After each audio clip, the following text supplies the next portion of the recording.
The flames painted the midnight sky in shades of hell. While a crowd stood frozen, phones raised like offerings to their social media gods, Noah Bennett ran toward the inferno. Not for glory, not for recognition, but because a life hung in the balance, and he was the only one willing to burn for it. He didn't know the woman he'd pull from those flames would return to change everything. He didn't know that one moment of courage would ignite a chain reaction that would transform his entire existence. Before we dive into this incredible journey, I want to ask you something. Drop a comment with your city name below. Let's see how far this story travels around the world. And stick with me until the end, because what happens next will restore your faith in humanity. The smell hit Noah Bennett first. Acrid, chemical, wrong. He'd been walking home from his late shift at Martinez Auto Repair, his boots scuffed and oil-stained, his body aching in that familiar way that told him he'd earned every dollar of his modest paycheck.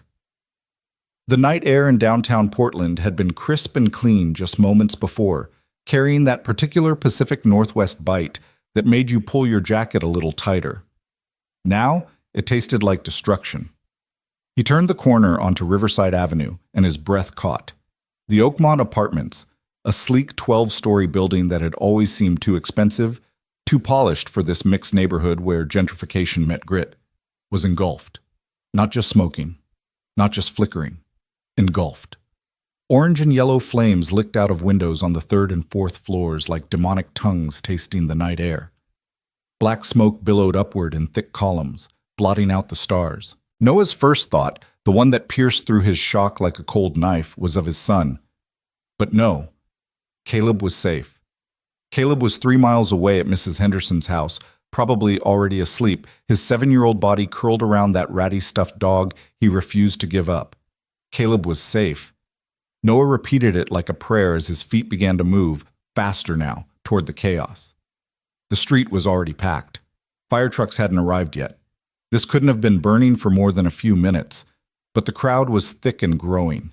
People poured from neighboring buildings in various states of undress, some in pajamas, others wrapped in blankets. And phones. God, so many phones.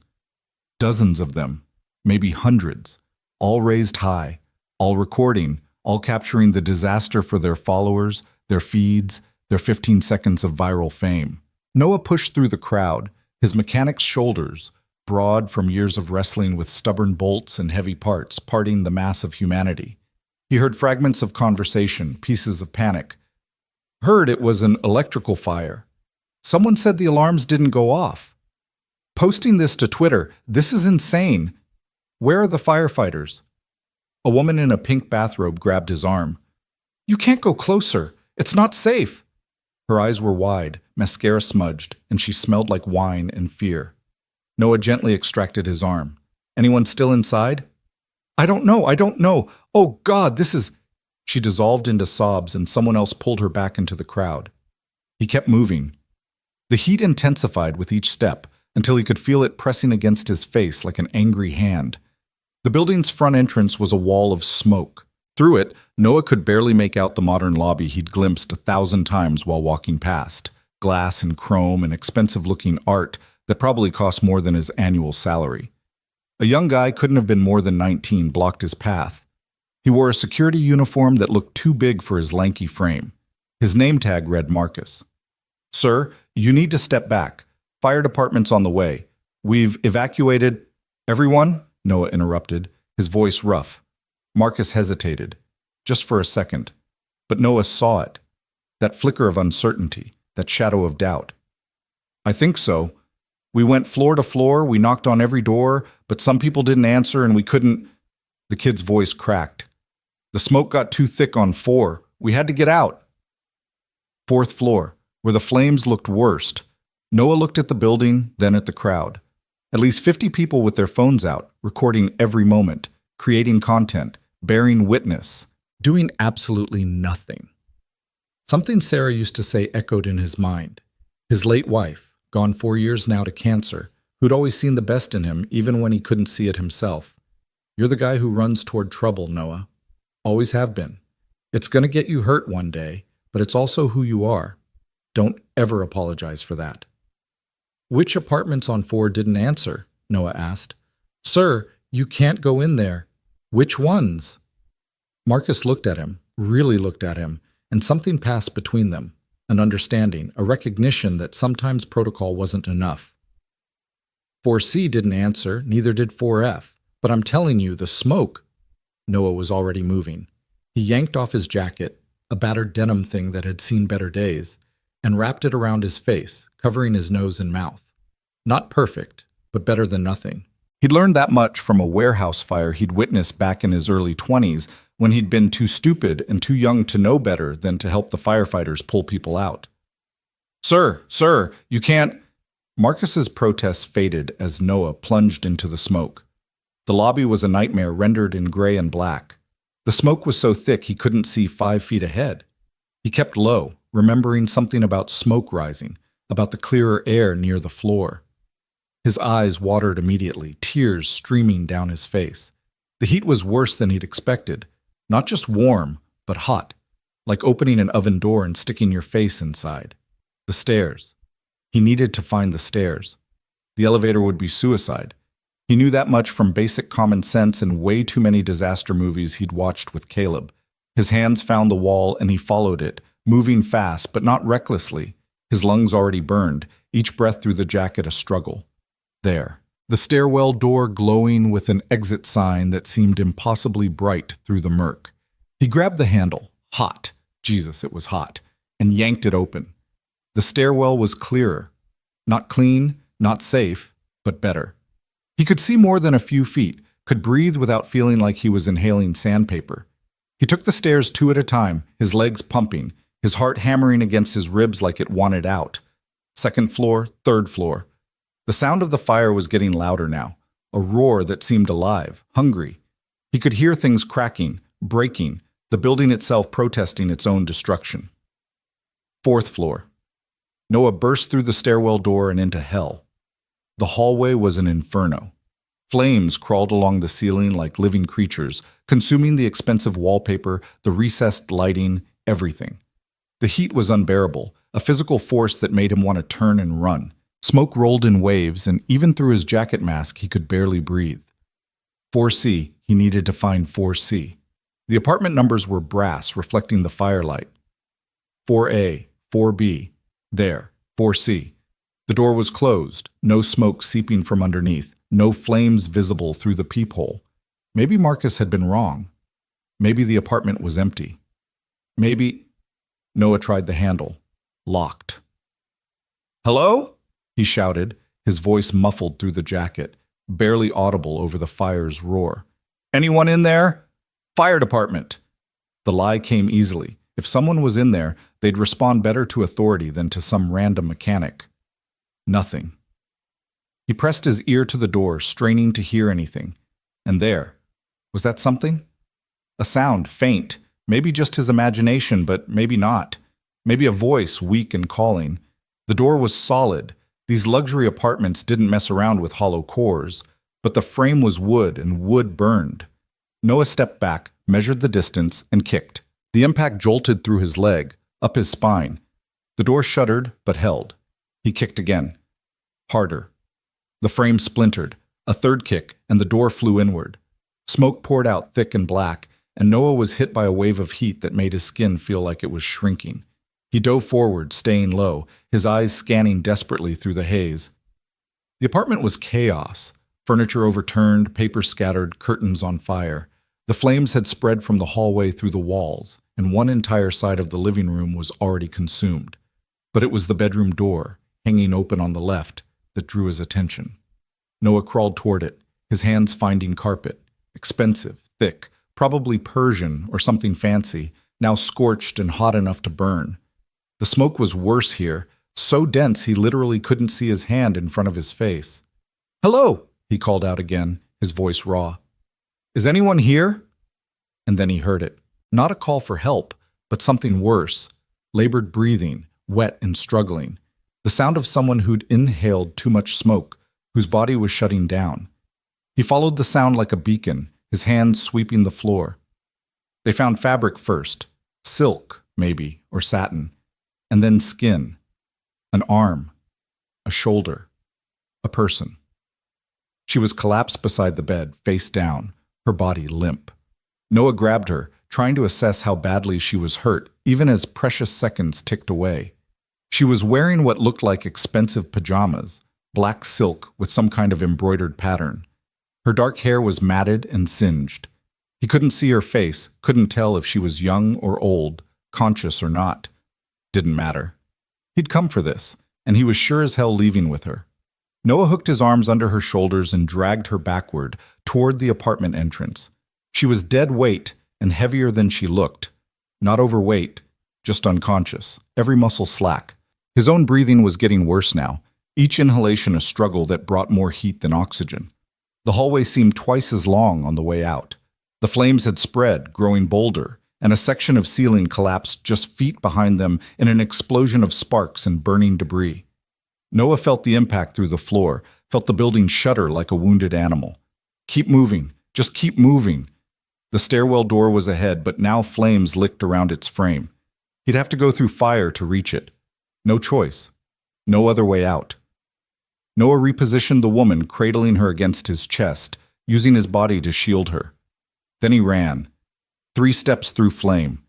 The heat was indescribable, pain beyond pain, a searing agony that made his nerves scream. He felt his shirt catch fire, smelled his own hair burning. But then he was through, stumbling into the stairwell, and gravity took over. He half ran, half fell down the stairs, his legs trembling, his vision tunneling. The woman in his arms groaned, the first sound she'd made. And Noah took that as a good sign. Meant she was alive. Meant this wasn't for nothing. Second floor, first floor, the lobby. The smoke was worse now than when he'd entered, the fire having spread throughout the building. Noah couldn't see anything, could only follow his instincts toward where he remembered the entrance being. His lungs felt like they were full of glass shards. His skin burned. Every part of him screamed to stop, to rest, to give up. He kept moving, and then cool air, fresh air, night air. He burst through the entrance and the crowd erupted. Hands reached for him, for the woman, voices shouting. The world spun, and Noah realized he was falling. Strong arms caught him, lowered him to the ground. Get back! Give them space! Marcus. The security guard was there, his young face streaked with soot and tears. Someone call 911 again. Tell them we have casualties. Already here, another voice. Ambulance is 2 minutes out. Fire trucks are right behind. Noah lay on the concrete, his chest heaving, and realized he still had the woman. She was sprawled half across him, and now he could see her face for the first time. Even covered in soot and ash, even with an angry burn across her left cheek, and her skin gray from smoke inhalation, she was striking.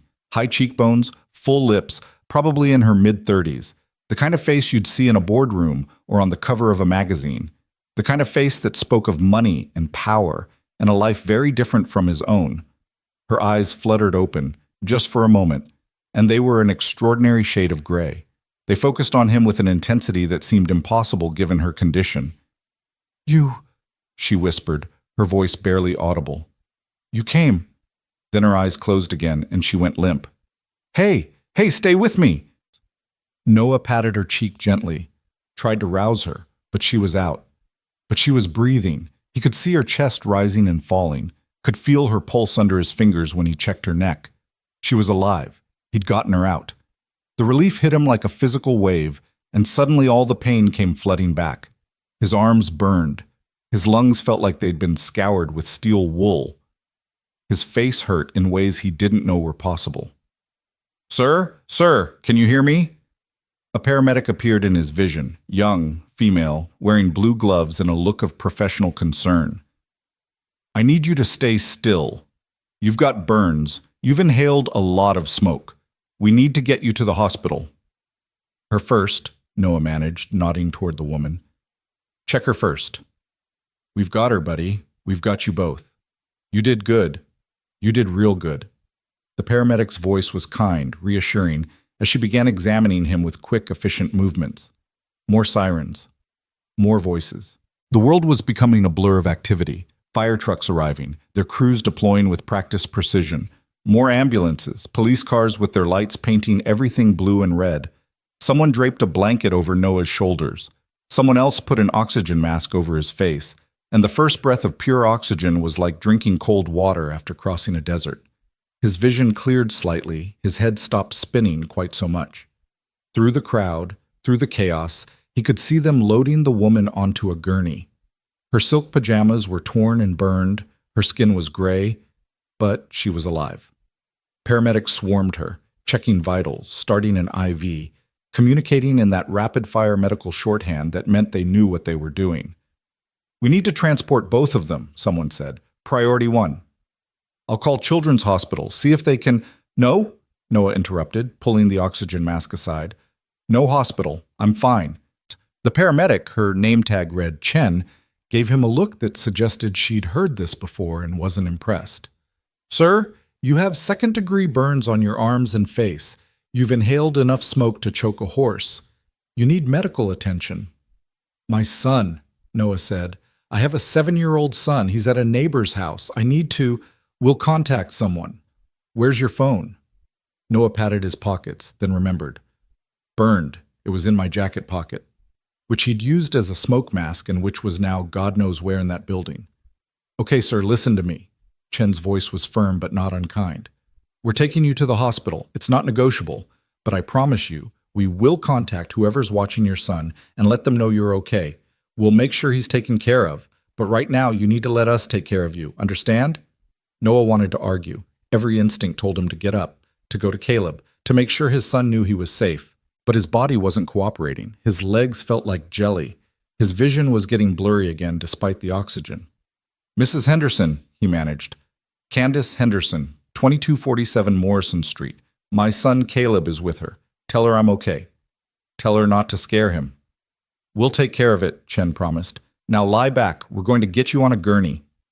As they lifted him, and God, when did he become so heavy, or were his limbs just not working right? Noah caught one more glimpse of the woman he'd saved. She was already inside an ambulance, the doors closing, lights flashing. Then they were moving him too, and the night sky wheeled overhead, still stained orange from the fire. In the ambulance, things became fragmented. He remembered a blood pressure cuff tightening around his arm, remembered someone cutting away his shirt, his favorite flannel, the one Sarah had bought him for Christmas 6 years ago, now just scorched rags. Remembered the sharp sting of an IV going in, and Chen's voice saying something about fluids and oxygen saturation. "The woman," he asked, fighting to stay conscious. "Will she be okay?" "They're taking good care of her," Chen said. "What you did back there, running into a burning building like that was either the bravest or the stupidest thing I've ever seen." "Which do you think?" Noah asked, and was surprised to hear himself almost laugh. "Little of both, probably." Chen smiled. "But she's alive because of you. Remember that. Whatever happens next, she's alive because you didn't just stand there with a phone." The ambulance doors closed, and they were moving, siren wailing. Through the back windows, Noah could see the Oakmont apartment still burning, still fighting against the water the firefighters were pumping into it. A dozen stories of glass and steel and expensive dreams, now a monument to how quickly everything could change. He thought of Caleb, sweet, serious Caleb, who worried too much for a 7-year-old, who'd already lost his mother and lived with the fear that his father might disappear too. Mrs. Henderson would tell him, would make it okay, would probably let him sleep in tomorrow and make him those chocolate chip pancakes he loved. He thought of the woman, those gray eyes, that whispered, "You came," like she'd been waiting for him specifically, like somehow, impossibly, she'd known he would. He thought of Sarah and wondered what she'd say about tonight. Probably shake her head and call him an idiot, but in that fond way she had. Probably tell him she loved him for being exactly who he was, the guy who ran toward trouble instead of away from it. The paramedic checked his vitals again, wrote something on a clipboard. "Doing good," she said. "Vitals are stabilizing. You're tough, I'll give you that." "Mechanic," Noah said, his voice rough. "Built for durability." "Well, this mechanic just saved someone's life tonight. How's that feel?" How did it feel? Noah tried to find words for it. The terror. The pain. The absolute certainty in that moment when he'd pulled her from the burning apartment that this was what he was supposed to do. Not for glory, not for recognition, just because someone needed help and he could provide it. Ask me tomorrow, he finally said. When my lungs don't feel like I've been gargling razor blades. Chen laughed. Fair enough. The ambulance turned, and through the window, Noah caught a glimpse of Portland's skyline. The bridges over the Willamette River lit up, the city spread out in a carpet of lights. Somewhere out there, Caleb was sleeping. Somewhere out there, that woman was fighting to recover from the smoke that had nearly killed her. Somewhere out there, people were still posting videos of the fire, still commenting, still consuming the tragedy as entertainment. But here, in this ambulance, there was just him and the paramedic and the steady beep of monitors and the knowledge that he'd done something that mattered, something real. The hospital emerged from the darkness. Providence Portland Medical Center, its emergency entrance bright and efficient. They wheeled him in through automatic doors, and suddenly he was in that world of fluorescent lights and antiseptic smells and medical professionals moving with practiced urgency. A doctor appeared, older, gray-haired, with kind eyes behind wire-rimmed glasses. Noah Bennett, I'm Dr. Kareem. You had quite an adventure tonight. Is she here? Noah asked immediately. The woman from the fire. Dr. Kareem nodded. She's being treated now. Smoke inhalation, some burns, but stable. Thanks to you getting her out when you did. Another few minutes? He didn't finish the sentence. Didn't need to. They treated Noah's burns, second degree on his forearms, and one nasty patch on his shoulder where burning debris had hit him. They cleaned and dressed the wounds with practiced efficiency that spoke of too many emergencies, too many burn victims. They gave him more oxygen, kept him on IV fluids, took chest x-rays to check for lung damage. You'll be sore for a while, Dr. Kareem said, reviewing the x-rays on a computer screen. Your lungs took a beating, but no permanent damage that I can see. The burns will heal, though you'll want to keep them clean and dressed. You were lucky, Mr. Bennett. Very lucky. Can I see her? Noah asked. The woman? She's not conscious yet. We've got her on oxygen, and we're monitoring her closely, but she inhaled a lot of smoke. It's going to be a few hours before we know more. But she'll be okay.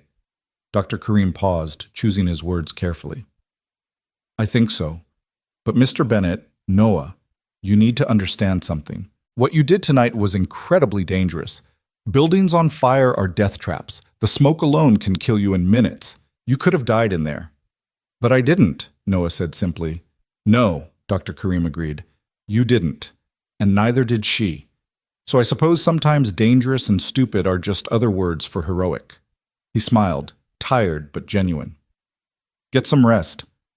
We're keeping you overnight for observation. Tomorrow, assuming your vitals stay stable, you can go home to your son. Caleb. Noah's chest tightened. Someone called Mrs. Henderson? Told her I'm okay? We did. She said to tell you Caleb doesn't know anything yet. She told him you had to work late. She'll bring him by in the morning if you're up for it. Relief flooded through Noah. Mrs. Henderson was good people, a widow in her 60s who'd taken Caleb under her wing after Sarah died, who treated him like the grandson she'd never had. She'd know how to handle this, how to make it not scary for a little boy who'd already seen too much loss. They moved Noah to a room, small, clean, with that particular hospital quiet that's never quite silent. He lay in the bed, his body aching in a dozen places, his arms bandaged and throbbing, and stared at the ceiling. What had he done? Played hero, nearly gotten himself killed, all for a woman he didn't know. If things had gone differently, if the ceiling had collapsed 30 seconds earlier, if he'd taken a wrong turn in the smoke, Caleb would be an orphan. Mrs. Henderson would be the one getting the call, the terrible one, the one that changed everything. But things hadn't gone differently. He'd made it out. They both had. Noah closed his eyes and immediately saw flames, felt the heat, heard that wet, struggling breathing that had led him to her, saw those gray eyes opening, focusing on him with impossible clarity. You came, like she'd been expecting him. Like somehow, impossibly, this had all been meant to happen. He drifted towards sleep, his exhausted body finally demanding rest. His last conscious thought was of Caleb's face when he saw him tomorrow. The relief, the joy, maybe the anger that his dad had scared him again, had been reckless again, had been exactly who he was. The guy who ran toward trouble, always had been. Sarah was right about that. Outside his hospital room, Portland continued its night. The fire was finally out, leaving the Oakmont apartments a blackened skeleton. News vans had arrived, reporters doing stand-ups with the wreckage behind them, already crafting the narrative of disaster and heroism. Social media lit up with videos and commentary and hot takes. And somewhere in this same hospital, in a room he'd never see, the woman with the gray eyes lay unconscious, breathing steadily through an oxygen mask, her body fighting to heal. In the pocket of her burned pajamas, singed but intact, was a phone, and on that phone, as it had been for 3 years, was a single photo saved as her lock screen. It was a picture of her father, smiling, young, alive. He'd died in a fire when she was 16, and tonight, someone had run into the flames to save her. The circle was closing. The debt was forming. And neither Noah Bennett nor Madeline Cross, though he didn't know her name yet and she barely remembered his face, had any idea how much was about to change. The night deepened toward dawn, and in the space between sleep and waking, in the quiet moments when the world holds its breath, destiny began to weave its threads. All because one man had decided that some things were worth burning for. Morning arrived with pale light filtering through hospital blinds, and Noah woke to the sound of small feet running down the hallway. He knew that rhythm, had memorized it over 7 years of fatherhood. Before he could fully sit up, his door burst open and Caleb launched himself at the bed. "Dad! Dad! You're okay!" The boy's voice cracked with relief and something that might have been tears. "Hey, buddy, careful, careful." Noah winced as Caleb's weight hit his bandaged arms, but he wrapped them around his son anyway, holding him close enough to feel the rapid beating of his small heart. "I'm okay. I'm fine." Mrs. Henderson appeared in the doorway, her silver hair pulled back in its usual neat bun, her face lined with concern. "I'm sorry, Noah. I told him to wait, but the moment we got to your floor, he just took off running." "It's all right, Candace. Thank you for—" Noah's voice caught. "Thank you for taking care of him." Caleb pulled back and Noah saw the fear in his son's eyes, that deep primal terror that lived in children who'd already lost one parent. "Mrs. Henderson said there was a fire. She said you went inside a burning building." His small hands gripped Noah's hospital gown. "Why would you do that? Why would you—" The words dissolved into sobs. Noah pulled him close again, resting his chin on top of Caleb's dark hair the same shade as Sarah's had been. "Someone needed help, Cal. I couldn't just walk away." "But what about me?" The question was muffled against Noah's chest, but it cut deeper than any burn. "What if you didn't come back? What if you died like Mom?" There it was. The fear that haunted both of them, spoken aloud in a sterile hospital room that smelled like antiseptic and regret. Noah looked at Mrs. Henderson, who had the grace to turn away, pretending to examine something in the hallway while giving them this moment. "I didn't die," Noah said softly, tilting Caleb's face up to meet his eyes. "I'm right here. A little singed around the edges, but here." "You smell like smoke," Caleb said accusingly. "Yeah, well, that's what happens when you run into burning buildings like an idiot," Mrs. Henderson interjected from the doorway, her tone sharp but her eyes kind. "Because that's what my late husband would have called it. God rest his soul, but he would have boxed your ears for scaring your boy like this." Noah couldn't argue with that. He'd spent half the night wrestling with the same thoughts, balancing what was right against what was safe, courage against responsibility, the man he was against the father he needed to be. Dr. Kareem appeared behind Mrs. Henderson, chart in hand and that same tired kindness in his eyes. "Good morning. I see we have visitors." He smiled at Caleb. "You must be the famous Caleb. Your dad talked about you quite a bit last night." Caleb looked suspicious. "Is he really okay?" "He really is," Dr. Kareem confirmed, moving into the room to check Noah's vitals. "His lungs are clear, his burns are healing nicely, and his stubbornness appears to be completely intact." He wrapped a blood pressure cuff around Noah's arm. "Which brings me to my next point. You're cleared to go home. But I want you taking it easy for the next week. No heavy lifting, no strenuous activity, and keep those burns clean and dressed." "I have to work," Noah said immediately. "I can't afford—" "You have sick days," Dr. Kareem interrupted. "Use them. Your body needs time to heal, and your son needs to see that you're taking care of yourself. He glanced meaningfully at Caleb, who nodded vigorously in agreement. Before Noah could respond, a nurse appeared in the doorway, young, blonde, slightly breathless. "Dr. Kareem? Sorry to interrupt, but Ms. Cross is awake and asking about him." She gestured toward Noah. The name meant nothing to Noah, but Doctor. Kareem's eyebrows rose slightly. "She's asking for him specifically?" "Yes, sir. She's been quite insistent." "Who's Miss Cross?" Noah asked. "The woman you pulled from the fire," Dr. Kareem said. "Madeline Cross. She regained consciousness about 2 hours ago."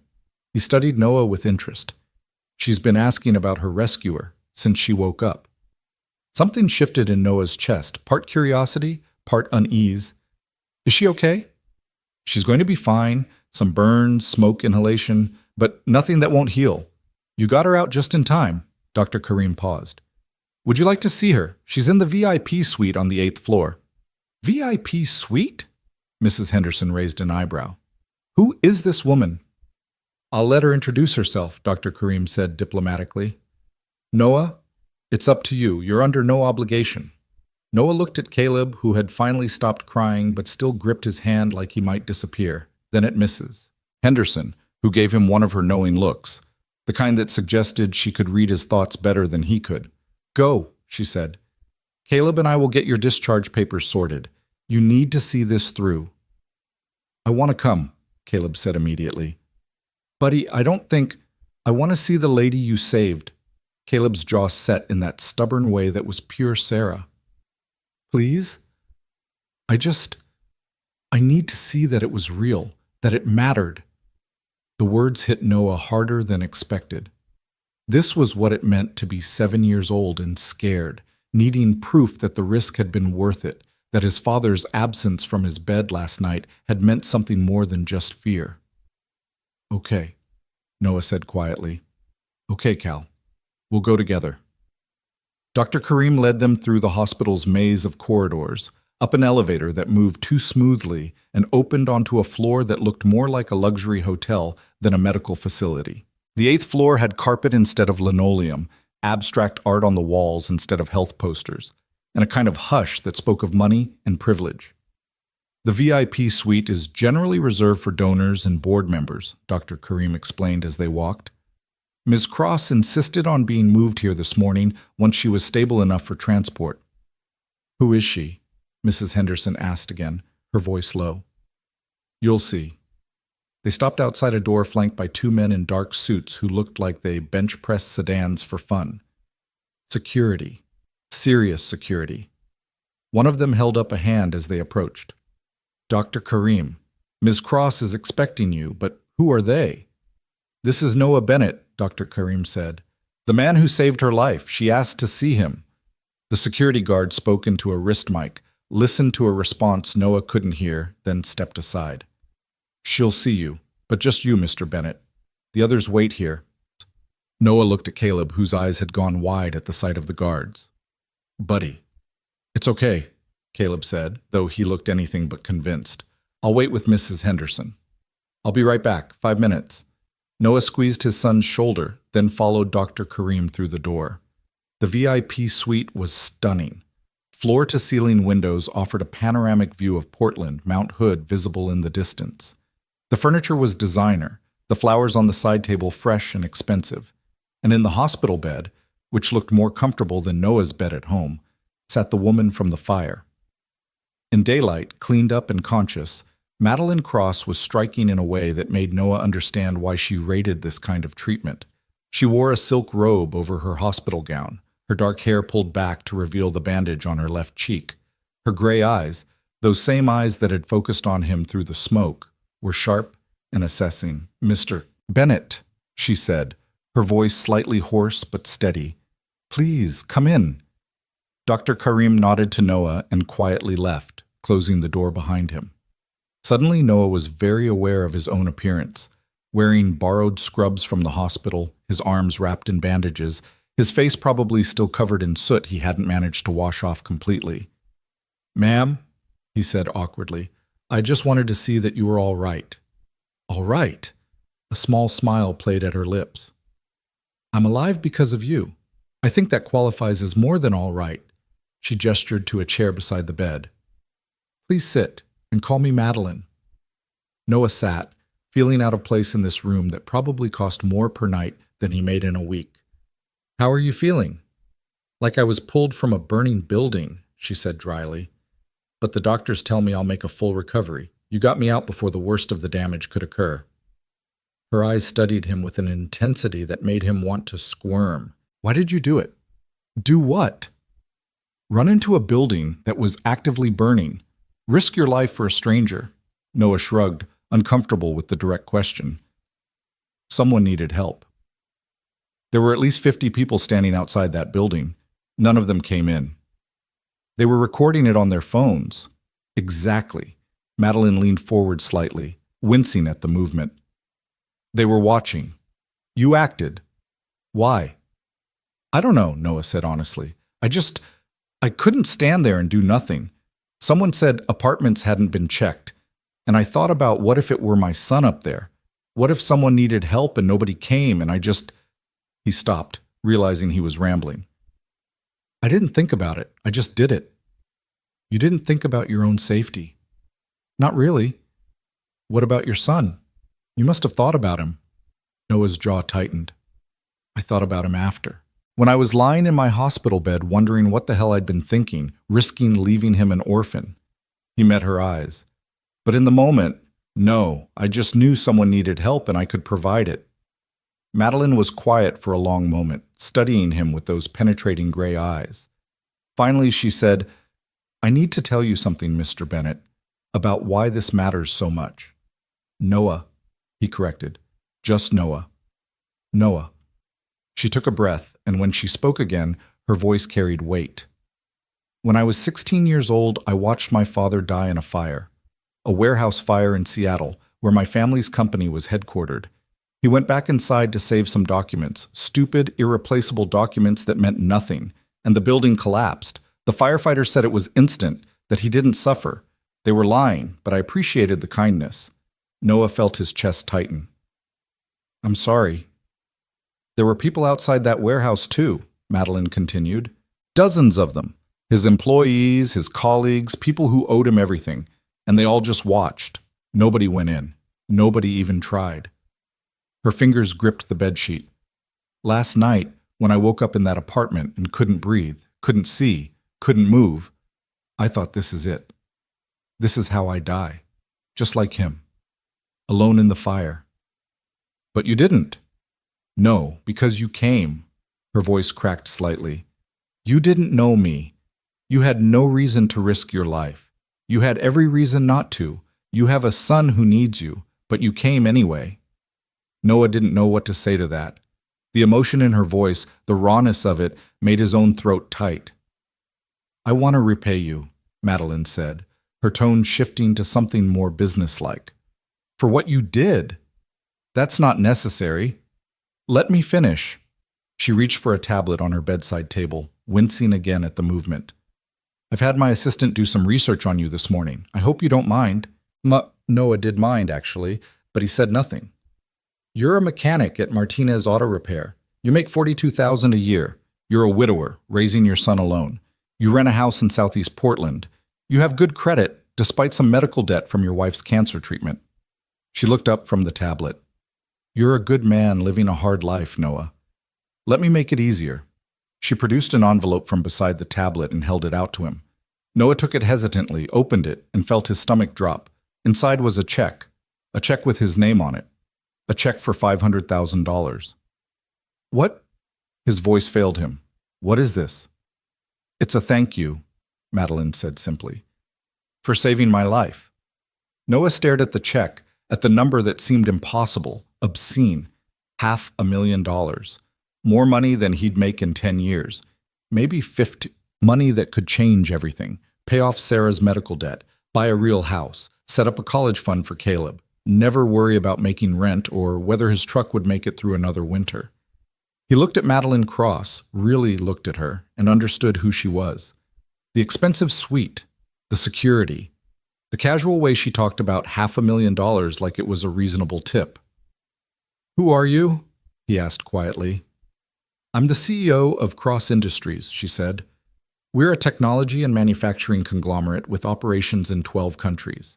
I'm worth, according to the latest Forbes estimate, approximately $3.2 billion. She said it without bragging, just stating facts. $500,000 is, for me, a rounding error. For you, it's life-changing. Please take it. Noah stood up, the check still in his hand, and walked to the window. Below, Portland spread out in its Friday morning routine. People going to work, living their lives, unaware that in this room, someone was trying to put a price tag on human decency. I can't take this, he said. Why not? Because I didn't save you for money. Noah turned to face her. I saved you because it was the right thing to do, because someone needed help, and I was there. Taking this, he gestured with the check. It makes it into a transaction. It turns something that mattered into something that has a price. Everything has a price, Madeline said, but her tone was curious rather than cynical. That's the way the world works. Maybe your world, not mine. Noah walked back to the bed and placed the check on her tablet. I'm glad you're okay, Ms. Cross. I really am, but I don't want your money. Then what do you want? The question stopped him. What did he want? For Caleb to stop being scared every time Noah was late coming home. For Sarah's medical bills to disappear. For his life to be something more than paycheck to paycheck, worry to worry. For the ache in his chest that had lived there since Sarah died to finally ease. I want my son to see that doing the right thing matters, he said finally. That's all. Madeline studied him for a long moment, and something shifted in her expression. Respect, maybe, or recognition. You're serious? Yes, ma'am. And there's nothing I can offer you, nothing I can do to repay this debt? There's no debt, Noah said firmly. You don't owe me anything. I disagree. Madeline's tone turned decisive, the voice of someone used to making decisions and having them followed. But I respect your position, so let me make you a different offer. Not payment. An opportunity. Noah's instincts told him to refuse, to walk out of this suite and back to his regular life, to forget about gray-eyed billionaires and checks with too many zeros. But something in her voice made him pause. What kind of opportunity? Come work for me, Madeline said. Cross Industries has a facilities management division that oversees our properties worldwide. We need people with practical skills, people who can solve problems, people who can think on their feet. She leaned forward. You ran into a burning building while everyone else watched. That's the kind of person I want on my team. I'm a mechanic, Noah said. I fix cars, not... You're someone who takes action when it matters, Madeline interrupted. That's rarer and more valuable than any technical skill. I can teach you the business side. What I can't teach is character. You either have it or you don't. Her eyes held his. You have it. Noah shook his head. I don't know anything about corporate jobs. I work with my hands. I get dirty. I'm not... You're not what? Not good enough? Not smart enough? Madeline's voice turned sharp. I've seen your work history, Noah. You've been at Martinez for 8 years. Your boss says you're the best mechanic he's ever had, that you can diagnose problems other people miss, that customers ask for you by name. You're resourceful, dependable, and honest. That's exactly what I need. Why? Noah asked bluntly. Why do you care? You don't know me. You don't owe me anything no matter what you think. Why would you offer me a job? Madeline was quiet for a moment, her fingers tracing the edge of her tablet. When she spoke, her voice was softer. Because, for 20 years, I've been trying to live up to my father's legacy. To prove that his death meant something, that the company he built can continue without him. I've been ruthless. I've been calculating. I've made decisions that were good for business but hard on people. She looked up at him. Last night I had a moment of clarity in that apartment. When I couldn't breathe, when I thought I was going to die alone in the fire just like he did, I realized I'd spent so much time building an empire that I'd forgotten what really matters. And what's that? People, she said simply. You didn't save a CEO last night. You didn't save a billionaire or a Forbes list regular. You saved a person, a human being who was scared and dying. And you did it because it was right. She gestured around the suite. All of this. The money, the power, the success. It means nothing if I can't use it to do something that actually matters. So let me. Let me create something that honors what you did. By giving me a job I'm not qualified for. By giving you an opportunity to be part of something bigger, Madeline corrected. I'm not asking you to wear a suit and push papers. I'm asking you to help me build a program that actually makes a difference. Fire prevention, building safety, emergency response. You saw firsthand how bad it can get. Help me make sure it doesn't happen to others. Noah felt the weight of her words, the genuine emotion behind them. This wasn't just about repaying a debt. This was about something deeper. About a woman who'd spent 20 years running from her father's death and had finally turned to face it. I need to think about it, he said. I need to talk to my son, to my boss, to... Take all the time you need, Madeline said. She reached into the drawer of her bedside table and pulled out a business card.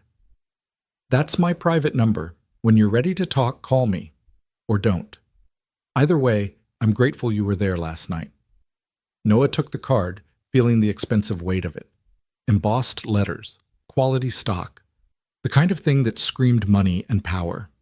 I should go, he said. My son's waiting. The boy outside? Madeline asked. With the dark hair and the worried eyes? That's Caleb. Bring him in, Madeline said. Let him see I'm okay. Let him know his father's bravery mattered. Noah hesitated, then nodded. He opened the door to find Caleb practically pressed against it, trying to hear through the wood. Hey, Cal, come meet Ms. Cross. Caleb entered slowly, his eyes wide as he took in the fancy room, the view, the woman in the bed. Hi, he said quietly. Hello, Caleb, Madeline said warmly. Your father tells me you're 7. 7.5, Caleb corrected automatically, then seemed to remember his manners. Are you okay? Dad said the fire was really bad. I'm okay because of your father, Madeline said. He was very brave. You should be proud of him. I am, Caleb said, moving closer to Noah. But I was also scared he wouldn't come home. Madeline's expression softened. That's fair. It was scary, but he did come home, and I'm alive because of him. That's worth being scared for, don't you think? Caleb considered this with the seriousness only children can muster. I guess so, but I want him to stop being so brave. At least for a while. Despite everything, Noah laughed. I'll try, buddy. I'll try. They left the suite a few minutes later, Noah's head spinning with everything that had happened. The check he'd refused. The job offer he hadn't accepted. The weight of Madeline Cross's gratitude and the complicated emotions it brought up. Mrs. Henderson took one look at his face and said, That was some conversation. You have no idea, Noah muttered. They collected his discharge papers, listened to the nurse's instructions about wound care, and finally made it out to Mrs. Henderson's car. Caleb fell asleep in the back seat almost immediately, exhausted from the emotional morning. Mrs. Henderson drove in silence for a while, navigating Portland's traffic with the ease of someone who'd been doing it for decades. Finally, she said, Are you going to tell me what happened in there? She offered me $500,000, Noah said. I turned it down. Mrs. Henderson nearly swerved into the next lane. You what? I couldn't take it, Candace. It felt wrong. Wrong? She gaped at him. Noah Bennett, you have a 7-year-old son and a mountain of medical debt and a job that barely covers rent. $500,000 would change your life. I know, Noah said quietly. But I didn't save her for money. I can't start taking it now. Mrs. Henderson was quiet for a moment, then sighed. You're either the most principled man I've ever met or the biggest fool, possibly both. But her voice was fond. Sarah would have understood. She always said you had more integrity than common sense. She also said it was going to get me killed one day. Well, she was almost right about that, wasn't she? Mrs. Henderson glanced at him. What are you going to do? Go home. Sleep. Figure out how to explain to my boss why I need a week off. Noah leaned his head against the window, watching Portland slide past. Go back to my life. And the woman? Miss Cross? Noah thought about the business card in his pocket, about the offer she'd made, about the genuine emotion in her voice when she'd talked about making something that mattered. I don't know, he admitted. I honestly don't know. They pulled up to his house, a small rental in a neighborhood that was trying to gentrify but hadn't quite made it yet. The paint was peeling on the front porch, and the lawn needed mowing, but it was home. Safe. Familiar. Mrs. Henderson helped him wake Caleb and get him inside. She offered to stay, but Noah assured her he was fine. "You've done enough already, Candace. Thank you." "Call me if you need anything," she said firmly. "Anything at all." "And Noah? Whatever you decide about that woman's offer, make sure it's what's right for you and Caleb. Not what's noble or principled or brave. What's right for you." After she left, Noah got Caleb settled on the couch with a movie and then stood in his kitchen, staring at the business card. Madeline Cross, CEO, Cross Industries, a private number that probably very few people had. He thought about the fire, the heat, the smoke, those gray eyes opening in the darkness, the moment when everything could have gone wrong but didn't. He thought about Sarah, about the promises he'd made at her bedside, to take care of Caleb, to be smart, to not let his impulses get the better of him. He thought about the life he was living, paycheck to paycheck, worry to worry, always one crisis away from disaster. And he thought about Madeline's words, "Help me make sure it doesn't happen to others." Noah put the card on the refrigerator, held there by a magnet shaped like a cartoon dog that Caleb had picked out years ago. He'd call her, or he wouldn't.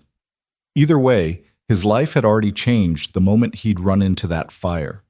He just didn't know yet how much. The days that followed took on a strange quality. Normal on the surface, but fundamentally altered underneath. Noah called his boss, explained what happened, and was surprised when Martinez told him to take 2 weeks instead of 1. "You saved someone's life, man," his boss said gruffly.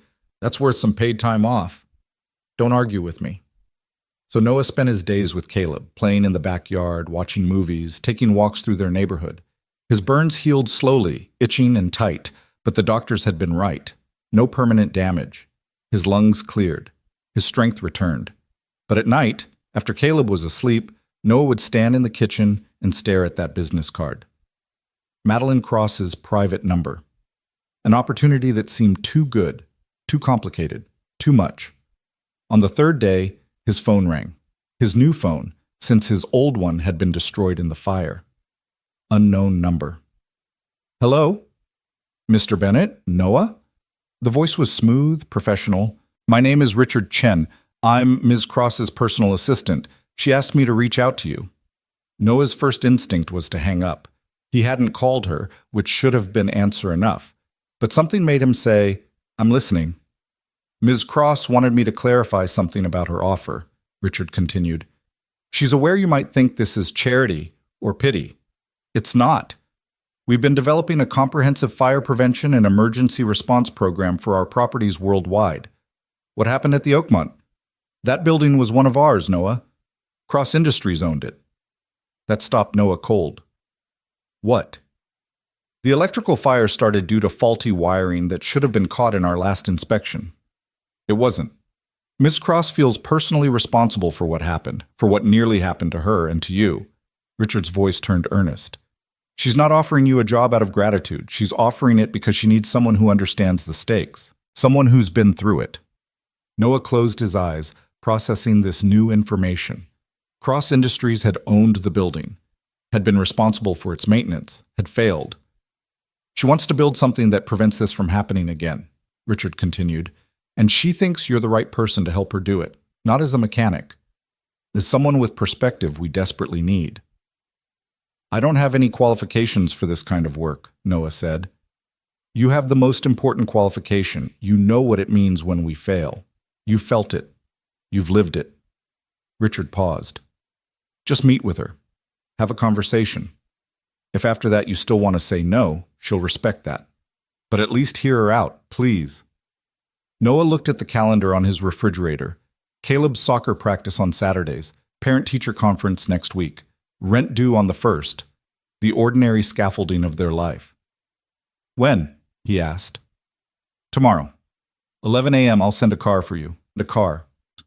I can drive myself. Ms. Cross insists. She says you've done enough. Let us take care of the details." After Richard hung up, Noah stood in his kitchen for a long time, the phone in his hand, wondering what he was about to step into, and whether, like running into that fire, he was being brave or just stupid, possibly both. Sarah would have understood. She always did. The car that arrived at 10:30 the next morning was exactly what Noah expected, and somehow still managed to surprise him. A black Mercedes S-Class, pristine and silent, driven by a woman in a crisp gray suit who introduced herself simply as Diana, and held the door open like Noah was someone important instead of a mechanic in his best pair of jeans and the one button-down shirt he owned that didn't have grease stains. Caleb pressed his face against the living room window, watching with wide eyes. Mrs. Henderson stood beside him, her expression somewhere between approval and concern. "You look nice," she'd said earlier, when he'd emerged from his bedroom feeling like he was wearing a costume. "Sarah bought you that shirt for your anniversary, didn't she?" Noah had just nodded, unable to speak past the lump in his throat. 3 years since she'd died, and some mornings he still reached for her side of the bed. Some evenings he still turned to tell her about his day before remembering she wasn't there to listen. "Call me when you're done," Mrs. Henderson had said, squeezing his shoulder. "Whatever happens in that meeting, remember who you are. Don't let all that money and power make you forget." Now, settling into leather seats that probably cost more than his monthly rent, Noah wondered if forgetting might be easier. The life he was driving away from, his small house with its peeling paint, his son waving goodbye from the window, the familiar streets of his neighborhood, suddenly felt very far away, even though they'd barely gone 2 blocks. Diana drove with professional efficiency, navigating through downtown Portland with the ease of someone who'd done this route 1,000 times. She didn't try to make small talk, for which Noah was grateful. He needed the silence to prepare himself, though he had no idea what he was preparing for. Cross Industries headquarters occupied a sleek glass tower in the Pearl District, 30 floors of modern architecture that reflected the morning sun like a mirror. Diana pulled into an underground garage where security guards in suits nodded her through without question. She parked in a spot marked Executive Visitor and opened Noah's door before he could do it himself. "Ms. Cross is expecting you on the 28th floor," Diana said. "Richard will meet you at the elevator." The elevator was glass-walled, offering a view of the parking garage, giving way to the building's atrium as they rose. Richard Chen turned out to be a man in his early 30s with neat black hair, expensive glasses, and a tablet clutched like a lifeline. He smiled warmly when the elevator doors opened. "Noah, thank you for coming." He extended his hand, and his grip was firm, but not aggressive. "I hope the ride over was comfortable." "It was fine. Very quiet." Richard laughed. "Diana has that effect. Come on, I'll take you to Ms. Cross." The 28th floor was all glass and chrome and carefully curated modern art. Young professionals moved through open workspace with the kind of focused energy that spoke of deadlines and ambition. A few glanced at Noah as he passed, taking in his modest clothes, his bandaged arms, but most were too absorbed in their screens to care. Richard led him through this hive of activity to a corner office with floor-to-ceiling windows that offered a panoramic view of Portland. Mount Hood rose in the distance, snow-capped and magnificent. The Willamette River cut through the city like a silver ribbon. From up here, the world looked orderly, comprehensible, small. Madeline Cross stood at the window, her back to the door. She wore a charcoal gray suit that looked expensive enough to fund Caleb's college education, and her dark hair was pulled back in a sleek ponytail that revealed the bandage still covering the burn on her cheek. She turned as they entered, and Noah saw that her gray eyes held the same intensity they'd had in the hospital, but now there was something else. Determination, maybe, or purpose. "Noah, thank you for coming." She gestured to the leather chairs arranged around a glass coffee table. "Please, sit. Richard, could you give us the room?" "Of course. I'll be right outside if you need anything." Richard disappeared, closing the door softly behind him. Noah sat, feeling the chair embrace him with the kind of comfort that only truly expensive furniture provided. Madeline took the chair across from him, and for a moment they just looked at each other, two people whose lives had intersected in fire and smoke and desperation, now meeting in this pristine office where everything was clean and controlled. "How are your burns healing?" she asked. "Better. The doctors said no permanent damage." "Good. I'm glad." She touched her own bandage self-consciously. "Mine too, though I'm told this one might scar. My dermatologist is devastated. There was something about the dry way she said it that made Noah smile despite his nerves. I'm sure it won't matter. You've got that whole powerful CEO thing going. A little scar just adds character. Is that so? She raised an eyebrow, but her lips quirked slightly. I'll keep that in mind when I'm tempted to have it surgically removed. The moment of levity faded, and Madeline's expression turned serious. Richard told you about the building, that Cross Industries owned it. He did. Then you understand why this matters to me. She leaned forward, her hands clasped. That fire. It shouldn't have happened, Noah. We have protocols, we have inspections, we have systems designed to prevent exactly this kind of disaster, and they all failed. Systems fail, Noah said. It happens. Not like this. Not when lives are at stake. Her voice carried an edge of anger, of frustration turned inward. Do you know what I did the morning after the fire? After I was released from the hospital? Noah shook his head. I called an emergency board meeting. I demanded a full audit of every property we own, every inspection we've conducted, every safety protocol we claim to follow. And do you know what I found? She stood, moving to her desk and picking up a thick folder. I found complacency. I found corners cut to save money. I found inspectors who rubber-stamped reports because it was easier than doing the actual work. I found a culture that prioritized profit over people. She dropped the folder on the coffee table between them, and it landed with a heavy thud.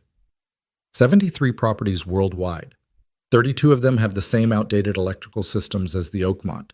12 have fire suppression systems that haven't been properly maintained in years. 5 have emergency exits that violate current building codes. Noah opened the folder, flipping through page after page of inspection reports, photographs of electrical panels and fire escapes, highlighted sections that even to his untrained eye looked damning. This is why I need you, Madeline said, her voice intense. Not because I owe you for saving my life, though I do, and that debt will never be fully repaid. I need you because you understand what happens when these systems fail. You've been inside the fire, Noah. You've felt the heat and the smoke and the terror. That's not something you can teach in business school. What exactly are you asking me to do? Noah looked up from the folder. I'm not an inspector. I'm not an engineer. I fix cars. You solve problems, Madeline corrected. That's what mechanics do, isn't it? You diagnose what's wrong, you figure out how to fix it, and you do the work. That's exactly what I need for this program. What program? Madeline returned to her chair, and when she spoke, her voice carried the weight of careful thought and genuine passion. I want to create a comprehensive fire prevention and emergency response initiative, not just for our properties, but as a model that other companies can follow. Real inspections by people who care, updated safety systems, training for building staff and residents, emergency protocols that actually work. She met his eyes. And I want someone leading it who knows why it matters. Someone who won't accept half measures or excuses. Someone who will fight for every life in every building because they know what it means when we fail. Noah felt the weight of her words, the enormity of what she was proposing. That sounds expensive. It is. Preliminary estimates put it at $60 million over 3 years. She said it like it was a reasonable number, like $60 million was something you could just allocate. The board fought me on it. They said it was unnecessary, that we were already compliant with regulations, that this kind of spending would affect our bottom line. What did you tell them? A fierce smile crossed Madeline's face. I told them that I nearly died in one of our buildings because we were too cheap and too careless to do our jobs properly. I told them that if they wanted to keep prioritizing profit over safety, they could find a new CEO. I gave them until the end of the day to vote. She paused. The measure passed unanimously. Noah couldn't help but admire the sheer force of will that must have required. To face down a board of directors, to threaten your own position, to demand they do the right thing regardless of cost. That took courage of a different kind than running into fires. So you have your funding, he said. You have your mandate. What do you need me for? Perspective, Madeline said simply. I have engineers who can redesign systems. I have inspectors who can identify problems. I have project managers who can oversee implementation. What I don't have is someone who can look at all of this and tell me if it actually matters, if it would actually save lives in a real emergency. She pulled out another folder, this one slimmer, and handed it to Noah. I've had my team put together a preliminary proposal. New fire suppression systems, upgraded electrical infrastructure, enhanced emergency lighting, improved evacuation protocols. It looks good on paper, but I need you to tell me if it's real. Noah opened the folder and found himself looking at technical specifications, architectural drawings, budget breakdowns. Most of it was beyond his expertise, but some of it, the practical stuff, the hands-on elements, he could understand. Emergency lighting placement, evacuation route signage, fire door maintenance schedules. You see anything that bothers you? Madeline asked. He studied the documents, his mechanic's eye looking for the kind of details that engineers sometimes missed. And there, this emergency lighting system, it says battery backup for 2 hours. That's well above the code requirement of 90 minutes. But what if the power goes out before the fire starts? Noah looked up. What if the batteries are already drained? You need a backup to your backup. Solar panels on the roof tied to a separate battery system, or generators with automatic failover. Something that doesn't depend on the main power staying on right up until the emergency. Madeline stared at him for a moment, then grabbed her phone. Richard, get me Jensen from engineering, now. She looked back at Noah. You just identified a flaw that 3 different engineering firms missed. That's why I need you. I just thought about what could go wrong, Noah said. It's what I do when I'm diagnosing a car. You don't just look at what's broken. You look at what else could break. Exactly. Madeline set down her phone as it buzzed with a response. Jensen will be here in 5 minutes. In the meantime, I want to make you a formal offer. She stood and walked to her desk, returning with a single sheet of paper. Director of Building Safety and Emergency Response, base salary of $180,000, with performance bonuses. Full benefits, including health insurance that will cover you and your son. Education assistance if you want to pursue additional certifications. Company car. 4 weeks paid vacation. She handed him the paper. The position reports directly to me. Your job is to oversee the implementation of our safety initiative across all Cross Industries properties, with authority to shut down any building you deem unsafe until problems are corrected. Noah looked at the paper. At the salary figure that was more than 4 times what he currently made. At the benefits that would mean Caleb could see a dentist regularly, could have braces if he needed them, could have the kind of security Noah had been trying to provide on a mechanic's wages and failing. He couldn't find words. This is too much. It's what the position pays. I've had HR research comparable roles at similar companies. This is market rate for someone with your level of responsibility. But I don't have experience in this field. I don't have a degree. You have something more valuable than any of that, Madeline interrupted. You have integrity. You have courage.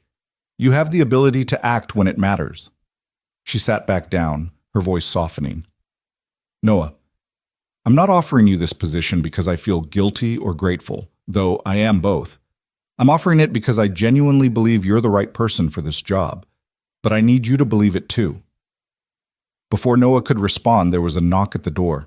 Richard entered with an older man in his 50s wearing a rumpled sport coat and carrying a tablet. Ms. Cross, this is Tom Jensen, our senior structural engineer. Richard made the introductions quickly. Jensen looked between Noah and Madeline with barely concealed curiosity. Richard said this was urgent.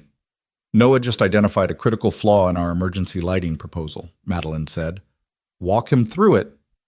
Noah explained his concern about the battery backup system, feeling self-conscious under Jensen's scrutiny. But as he talked, the engineer's expression shifted from skepticism to interest to what looked like respect. He's right, Jensen said when Noah finished. We designed for the most common scenarios, but we didn't account for power failures preceding fire events. Earthquakes, infrastructure damage, even planned maintenance, all of those could drain the batteries before they're needed. He turned to Madeline. We need to redesign the power redundancy systems. It'll add to the cost, but he's absolutely right. Do it, Madeline said. And I want you to work with Noah on reviewing the rest of the proposal. Get his input before we finalize anything. Noah? Jensen looked confused. I'm sorry, I don't think we've met. Are you consulting for us? He's considering joining the team as Director of Building Safety, Madeline said. And based on the last 5 minutes, I'm hoping he says yes. Jensen's eyes widened slightly, but he recovered quickly. Well, if you do, I'd welcome the collaboration. We could use someone who thinks about failure modes instead of just success scenarios. After Jensen left, Noah and Madeline sat in silence for a moment. Through the windows, Portland continued its morning routine, unaware that in this office, a mechanic was being offered a chance to become something he'd never imagined. I need to think about this, Noah said finally. It's a lot to process. I understand. Take whatever time you need. Madeline stood, and Noah did the same. But while you're thinking, I want to show you something. Will you come with me? She led him out of the office, past Richard's desk, to a different elevator. This one smaller, requiring a key card to access. They rode in silence to the 12th floor, and when the doors opened, Noah found himself in what looked like a museum. The space was dimly lit, with carefully positioned spotlights illuminating photographs and artifacts arranged along the walls. Madeline walked ahead, and Noah followed, realizing slowly what he was looking at. These were memorials. Photographs of buildings, warehouses, offices, apartment complexes, all showing the aftermath of fires. Beneath each photo was a placard with details, dates, locations, casualties. This is the Cross Industries Legacy Room, Madeline said softly, stopping in front of a large photograph of a burned warehouse. My grandfather started this company in 1952. My father expanded it internationally in the 80s. Every property we've ever owned, every project we've ever built, is documented here. She gestured to the photographs of fire damage. These are the ones that haunt me, the failures, the tragedies that happened on our watch. She stopped in front of one particular photograph, a warehouse reduced to skeletal remains. This was Seattle, 2005. My father died here. Noah looked at the photograph, at the statistics on the placard. 1 fatality, millions in damages, cause electrical fire, origin unknown. I was 16, Madeline continued, her voice steady but laden with old pain. I was supposed to meet him for dinner that night. He called me at 4 o'clock and said he'd be late, that there was a problem at the warehouse that needed his attention. At 6:30, my mother got the call. She touched the photograph gently, her fingers tracing the outline of the ruined building. He went back inside for documents, contracts that he thought couldn't be replaced. The building collapsed while he was on the 3rd floor. I'm sorry, Noah said, the words inadequate but genuine. The official investigation concluded that the fire started due to faulty electrical work done by a contractor we'd hired. The contractor had cut corners, used substandard materials, falsified inspection reports. My father died because someone decided their profit margin was more important than doing the job right. She turned to look at Noah. Do you understand why this matters to me now? Why I can't just write a check and call it even? Noah thought about the Oakmont fire, about pulling Madeline from that apartment, about how close both of them had come to joining the statistics on these plaques. He thought about Caleb, about what would have happened if the ceiling had collapsed 30 seconds earlier, if he hadn't made it out. I understand, he said quietly. I've spent 20 years building this company, Madeline said, making it bigger, more profitable, more successful. I told myself I was honoring my father's memory, but the truth is, I was running from it. I didn't want to think about how he died, about the failures that led to it. I just wanted to win. She looked around the memorial room. And then I woke up in a burning building, and I realized I'd become the thing I hated. I'd let the same complacency, the same corner cutting, the same prioritization of profit over safety infect my company. The only difference is, I got lucky. You were there. She walked to a blank space on the wall where a spotlight illuminated nothing but empty space. This is where the Oakmont photograph will go, along with the story of what happened there, the failures that led to the fire, the lessons we learned, and the changes we made because of it. Why keep them? Noah asked. Why memorialize the failures? Because if we forget them, we'll repeat them, Madeline said simply. This room exists to remind me, to remind everyone who works here, that our decisions have consequences, that what we do matters, even when we think no one's watching. She turned back to him. That's what I'm trying to build, Noah. Not just safer buildings, but a culture that remembers why safety matters, and I can't do it alone. Noah looked at the empty space on the wall, imagining the Oakmont photograph that would eventually fill it. He thought about all the other buildings out there, all the other potential disasters waiting to happen because someone cut a corner or skipped an inspection or decided that good enough was good enough. He thought about the life he could give Caleb with the salary Madeline was offering, not just stability, but opportunity. Not just survival, but thriving. But more than that, he thought about what Sarah used to say, that he was the kind of person who ran toward trouble instead of away from it, that it was going to get him hurt one day, but it was also who he was. Maybe running toward trouble didn't always mean running into fires. Maybe sometimes it meant running toward responsibility, toward purpose, toward the chance to make sure other people didn't have to face those flames at all. If I take this job, Noah said slowly, I do it my way. I don't care about politics or board meetings or what makes financial sense. If I see something that's unsafe, I shut it down. No exceptions.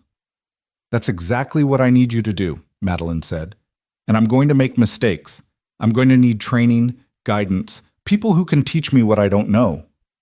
You'll have all the resources you need. And if I get in over my head, if I realize I'm not cut out for this, then we'll figure it out together, Madeline interrupted gently. Noah, I'm not asking you to be perfect.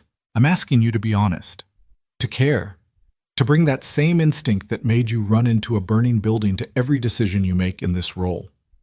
Noah took a deep breath, feeling the weight of the moment. This was it. The decision that would change everything.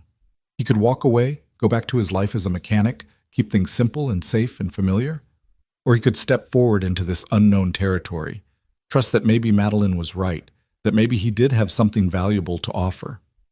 He thought about Caleb watching him leave this morning, about the pride in his son's eyes when he'd said, "You saved her life, Dad," about how desperately he wanted to give that boy a life where he didn't have to worry, where his father's bravery led to something more than just survival. He thought about Sarah, and somehow he knew what she'd say. She'd tell him to stop overthinking it. She'd tell him that sometimes you just had to trust your gut and take the leap. Okay, Noah said. I'll do it. Madeline's face lit up with a smile that transformed her from intimidating CEO to someone who looked genuinely happy. Really? Really. But I need to give Martinez 2 weeks' notice. He's been good to me, and I owe him that. Of course. Take whatever time you need. We'll work around your schedule. She extended her hand.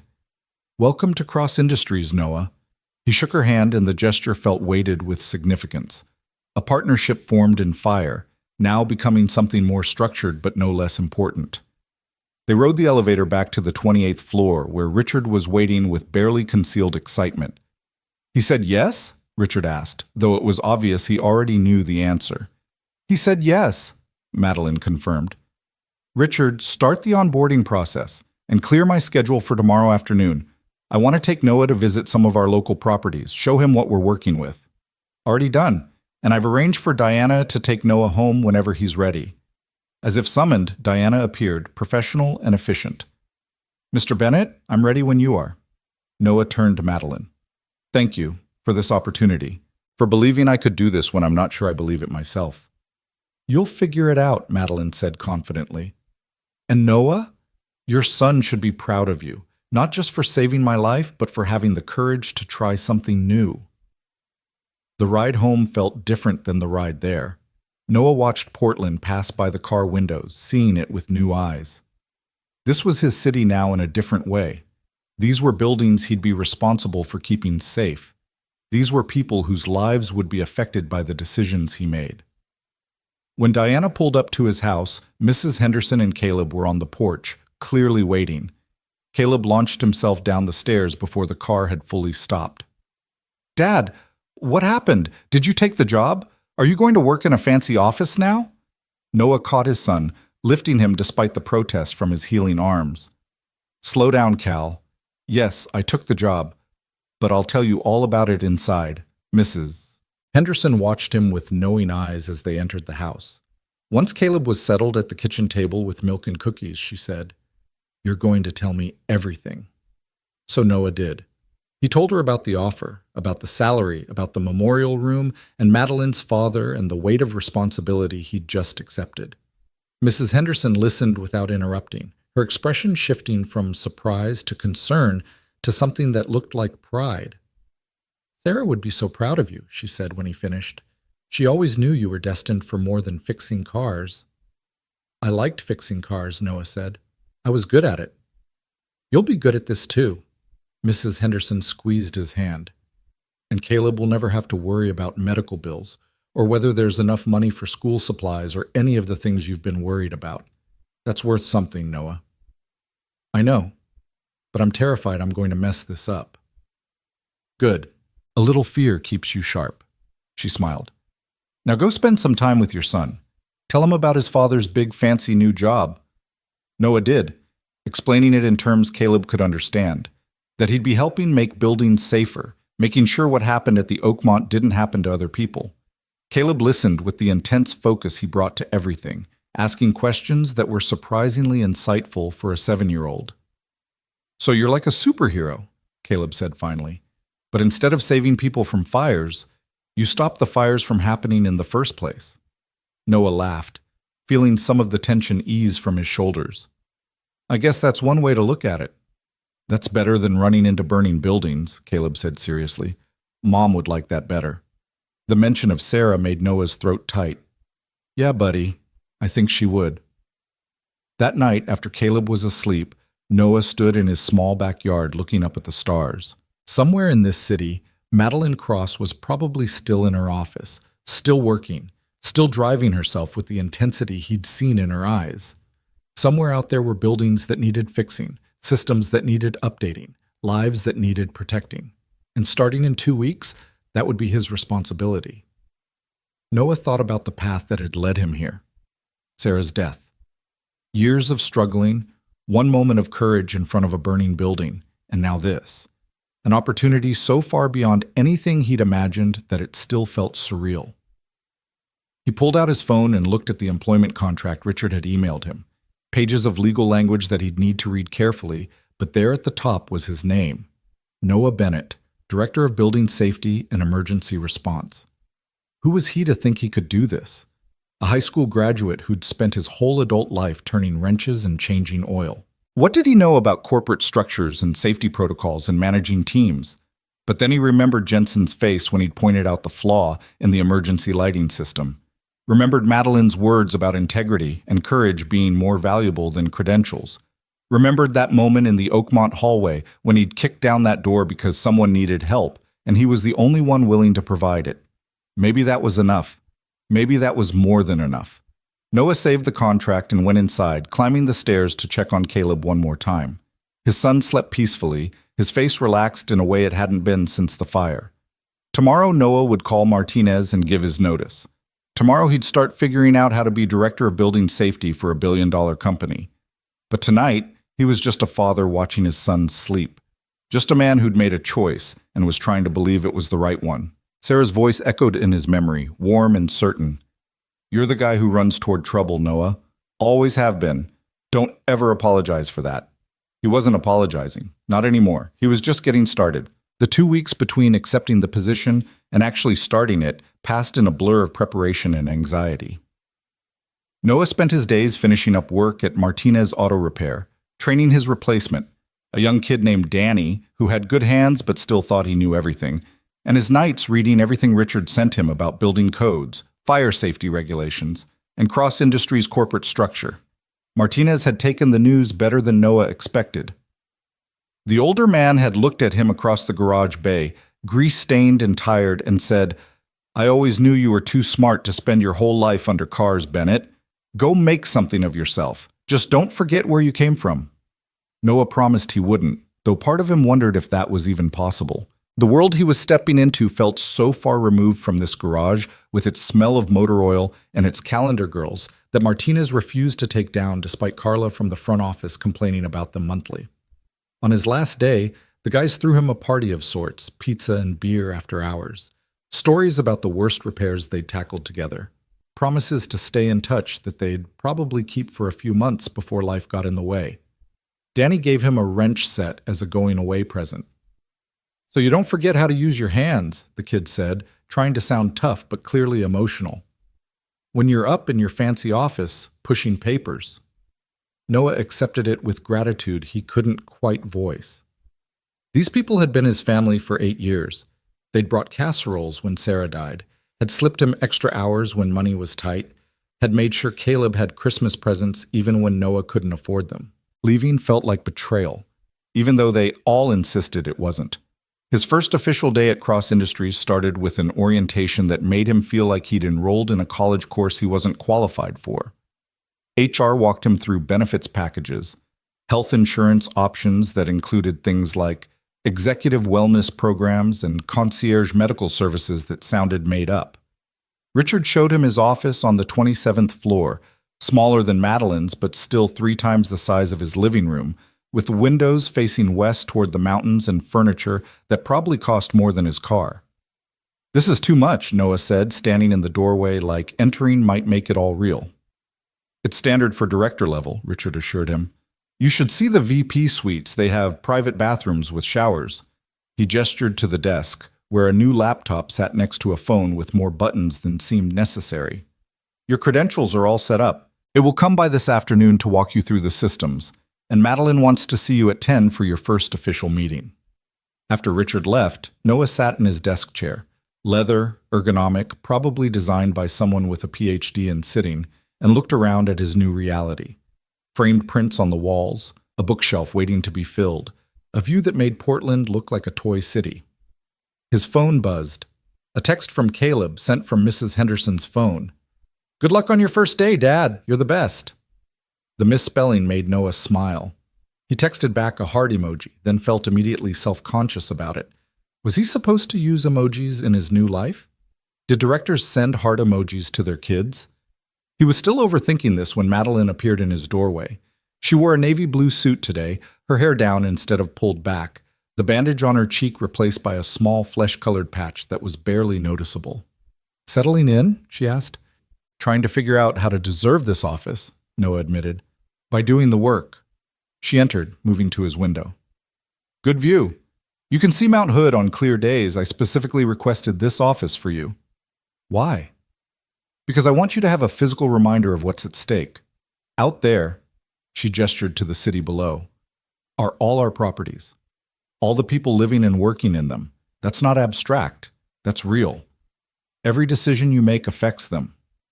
Noah joined her at the window. From this height, he could see the construction crane where the Oakmont had stood. They were already demolishing the damaged building, preparing to build something new. "No pressure, then." "Welcome to leadership." Madeline's tone was wry. "Come on, we have a meeting with Jensen and his team. They've finished revising the emergency power systems based on your input. I want you to sign off before we proceed." The conference room on the 28th floor was already full when they arrived. Jensen sat at the head of the table with 3 other engineers, all of them surrounded by laptops and tablets and enough technical documentation to fill a library. They stood when Madeline entered, a gesture of respect that seemed almost automatic. "Tom, everyone, you remember Noah Bennett." Madeline took her seat at the table's head, gesturing for Noah to sit beside her. "He'll be reviewing all our safety implementations going forward. Treat his approval as equivalent to mine." Noah caught the flicker of surprise on a few faces. One of the younger engineers, a woman with red hair pulled back in a severe bun, looked openly skeptical. But Jensen just nodded and launched into a presentation about the revised power redundancy systems. For the next 2 hours, Noah listened to technical specifications and engineering analyses that were mostly over his head. But occasionally, Jensen would pause and say, "Noah, does this make sense from a practical standpoint?" And Noah would think about it, really think about it, applying his mechanics' logic to their engineers' solutions. "The solar panels are good," he said during one such pause. "But what about winter? Portland gets, 3 months of real sunlight? You need battery capacity to handle extended cloudy periods." The red-haired engineer, her name tag read Sarah Chen, spoke up for the first time. "The batteries are rated for 72 hours of operation without charging. And if we get a week of clouds followed by a snowstorm that knocks out power," Noah challenged, "then an emergency happens on day 8? Sarah's expression shifted from skeptical to interested. "He's right. We need larger battery banks. It'll increase costs, but the redundancy is worth it." "Make it happen," Madeline said. "What else, Noah?"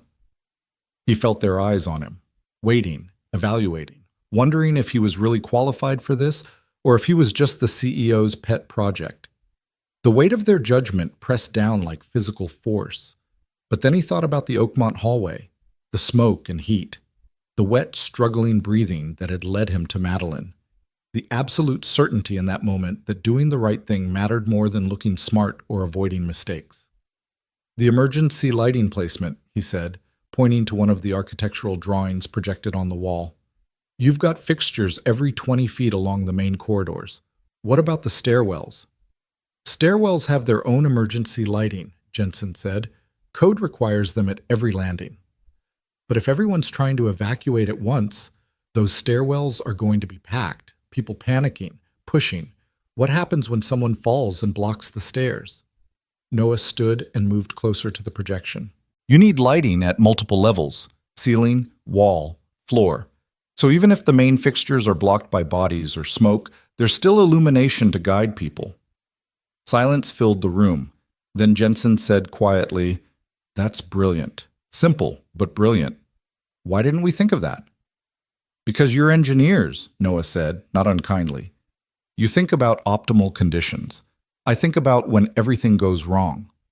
Sarah Chen pulled up her tablet and started typing rapidly. Multi-level emergency lighting.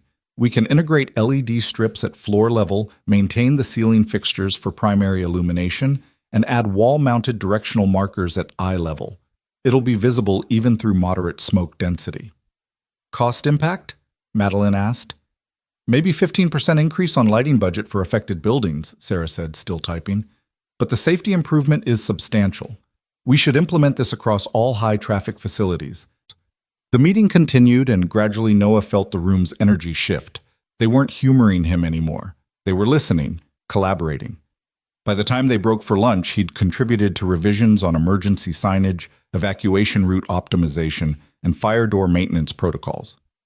As people filed out, Jensen approached him. "That was good work in there, Noah. Really good. I'm sorry if we seemed skeptical at first. It's just, I'm a mechanic without a degree in a room full of engineers," Noah finished. "I get it, but I know what I'm talking about when it comes to things going wrong." "You do." Jensen extended his hand. "I'm looking forward to working with you, genuinely."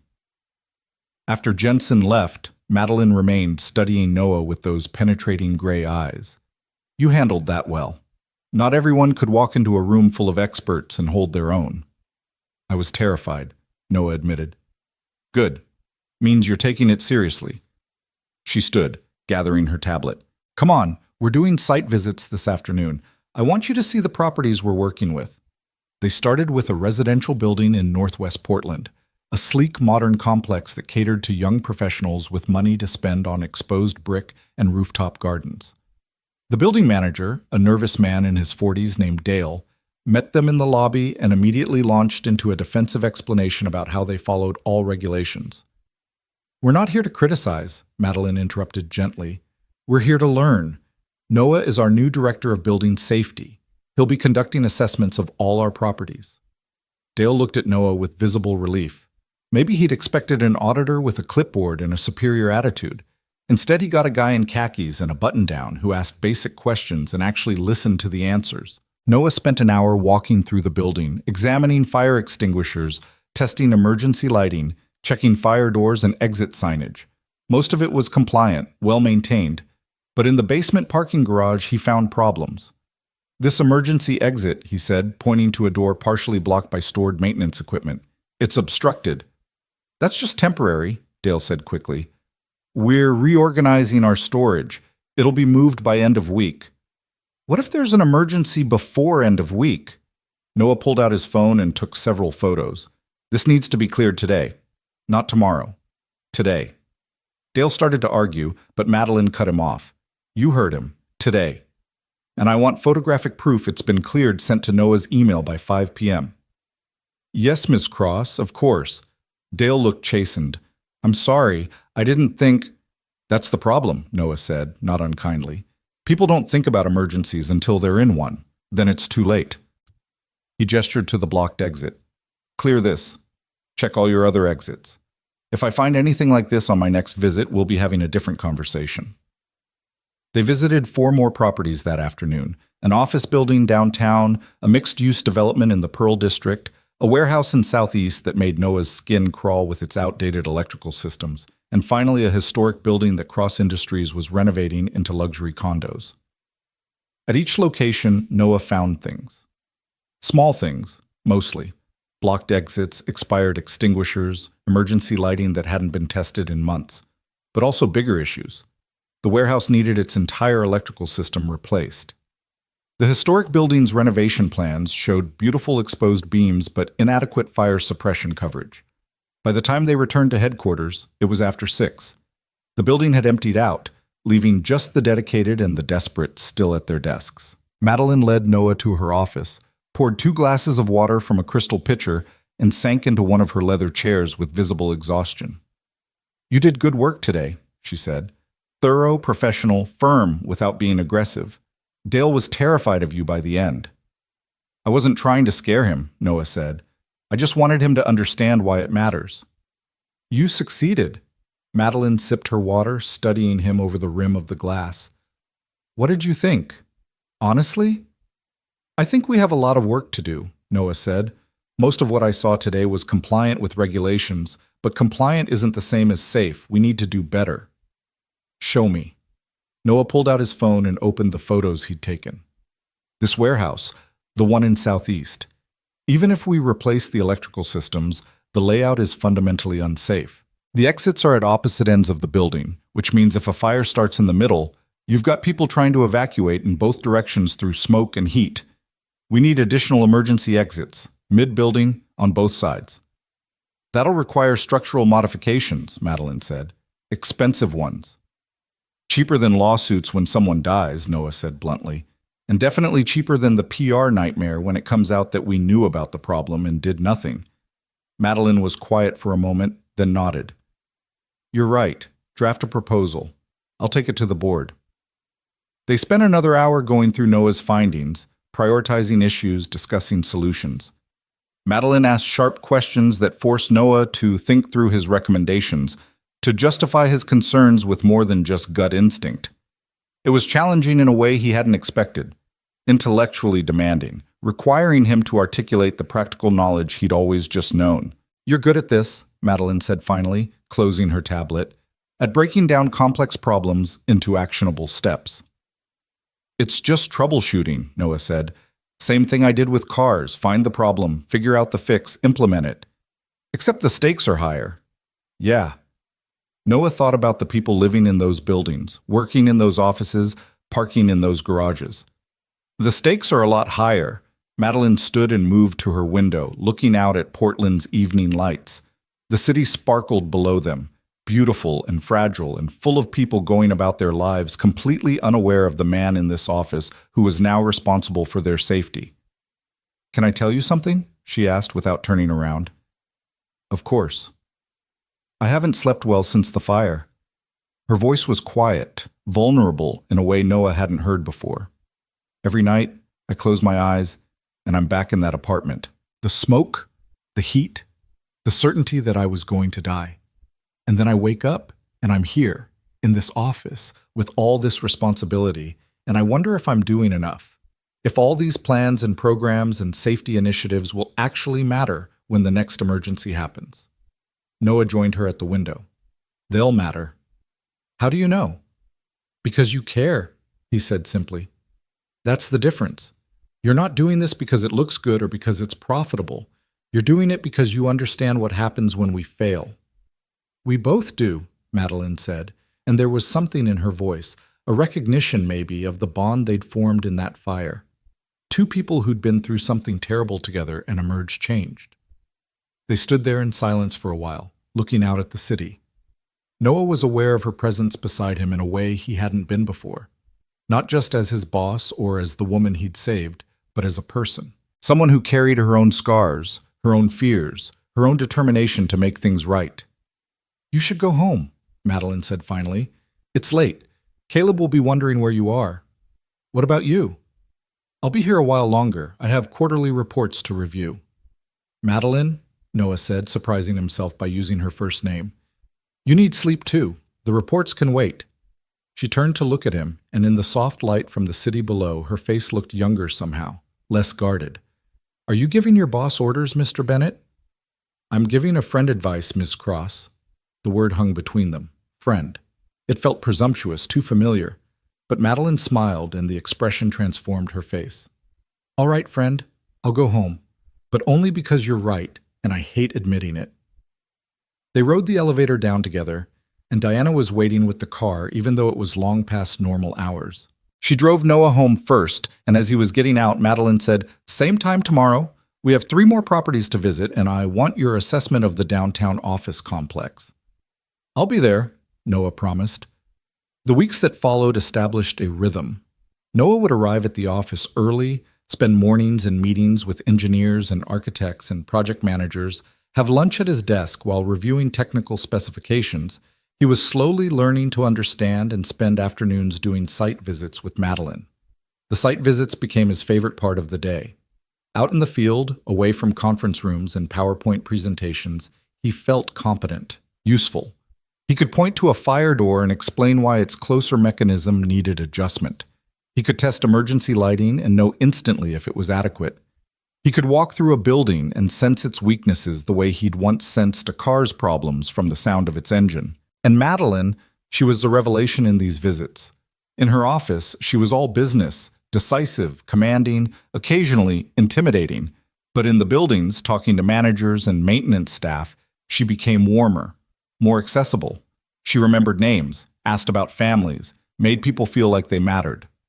"You're good with people," Noah commented one day as they left a property where the manager had been initially hostile and left practically eating out of Madeline's hand. "I have to be," she said. "My father taught me that a company is only as good as its people. Not the executives or the board, but the ones doing the actual work.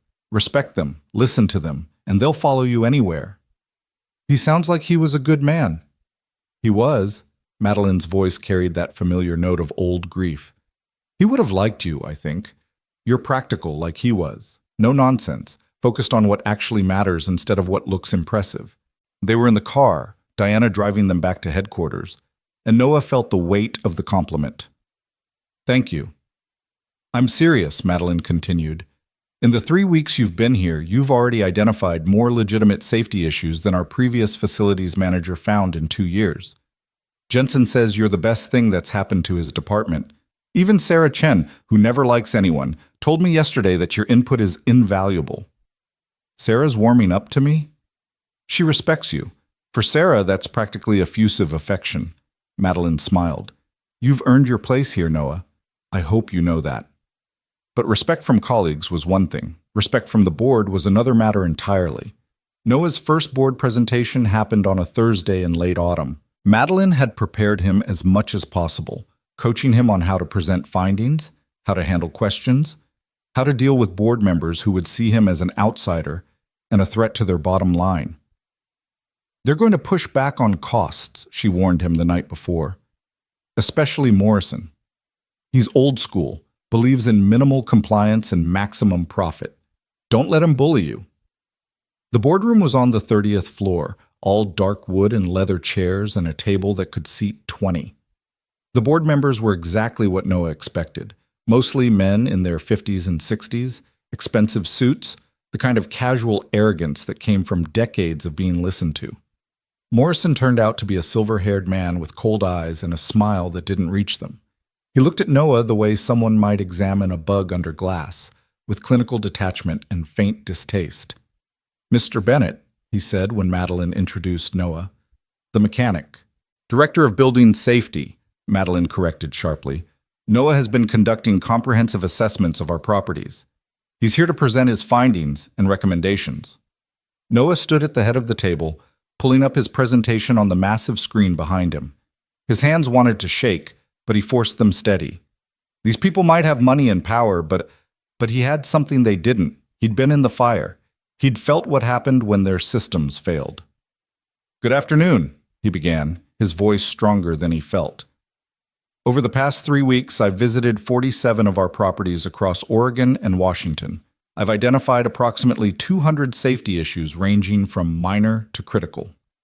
Today, I'm going to walk you through the most serious findings and my recommendations for addressing them." He clicked to the first slide.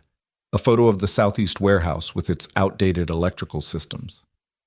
This facility represents our highest risk. The electrical infrastructure is 40 years old, has been repeatedly patched rather than properly upgraded, and is operating at 80% of its rated capacity.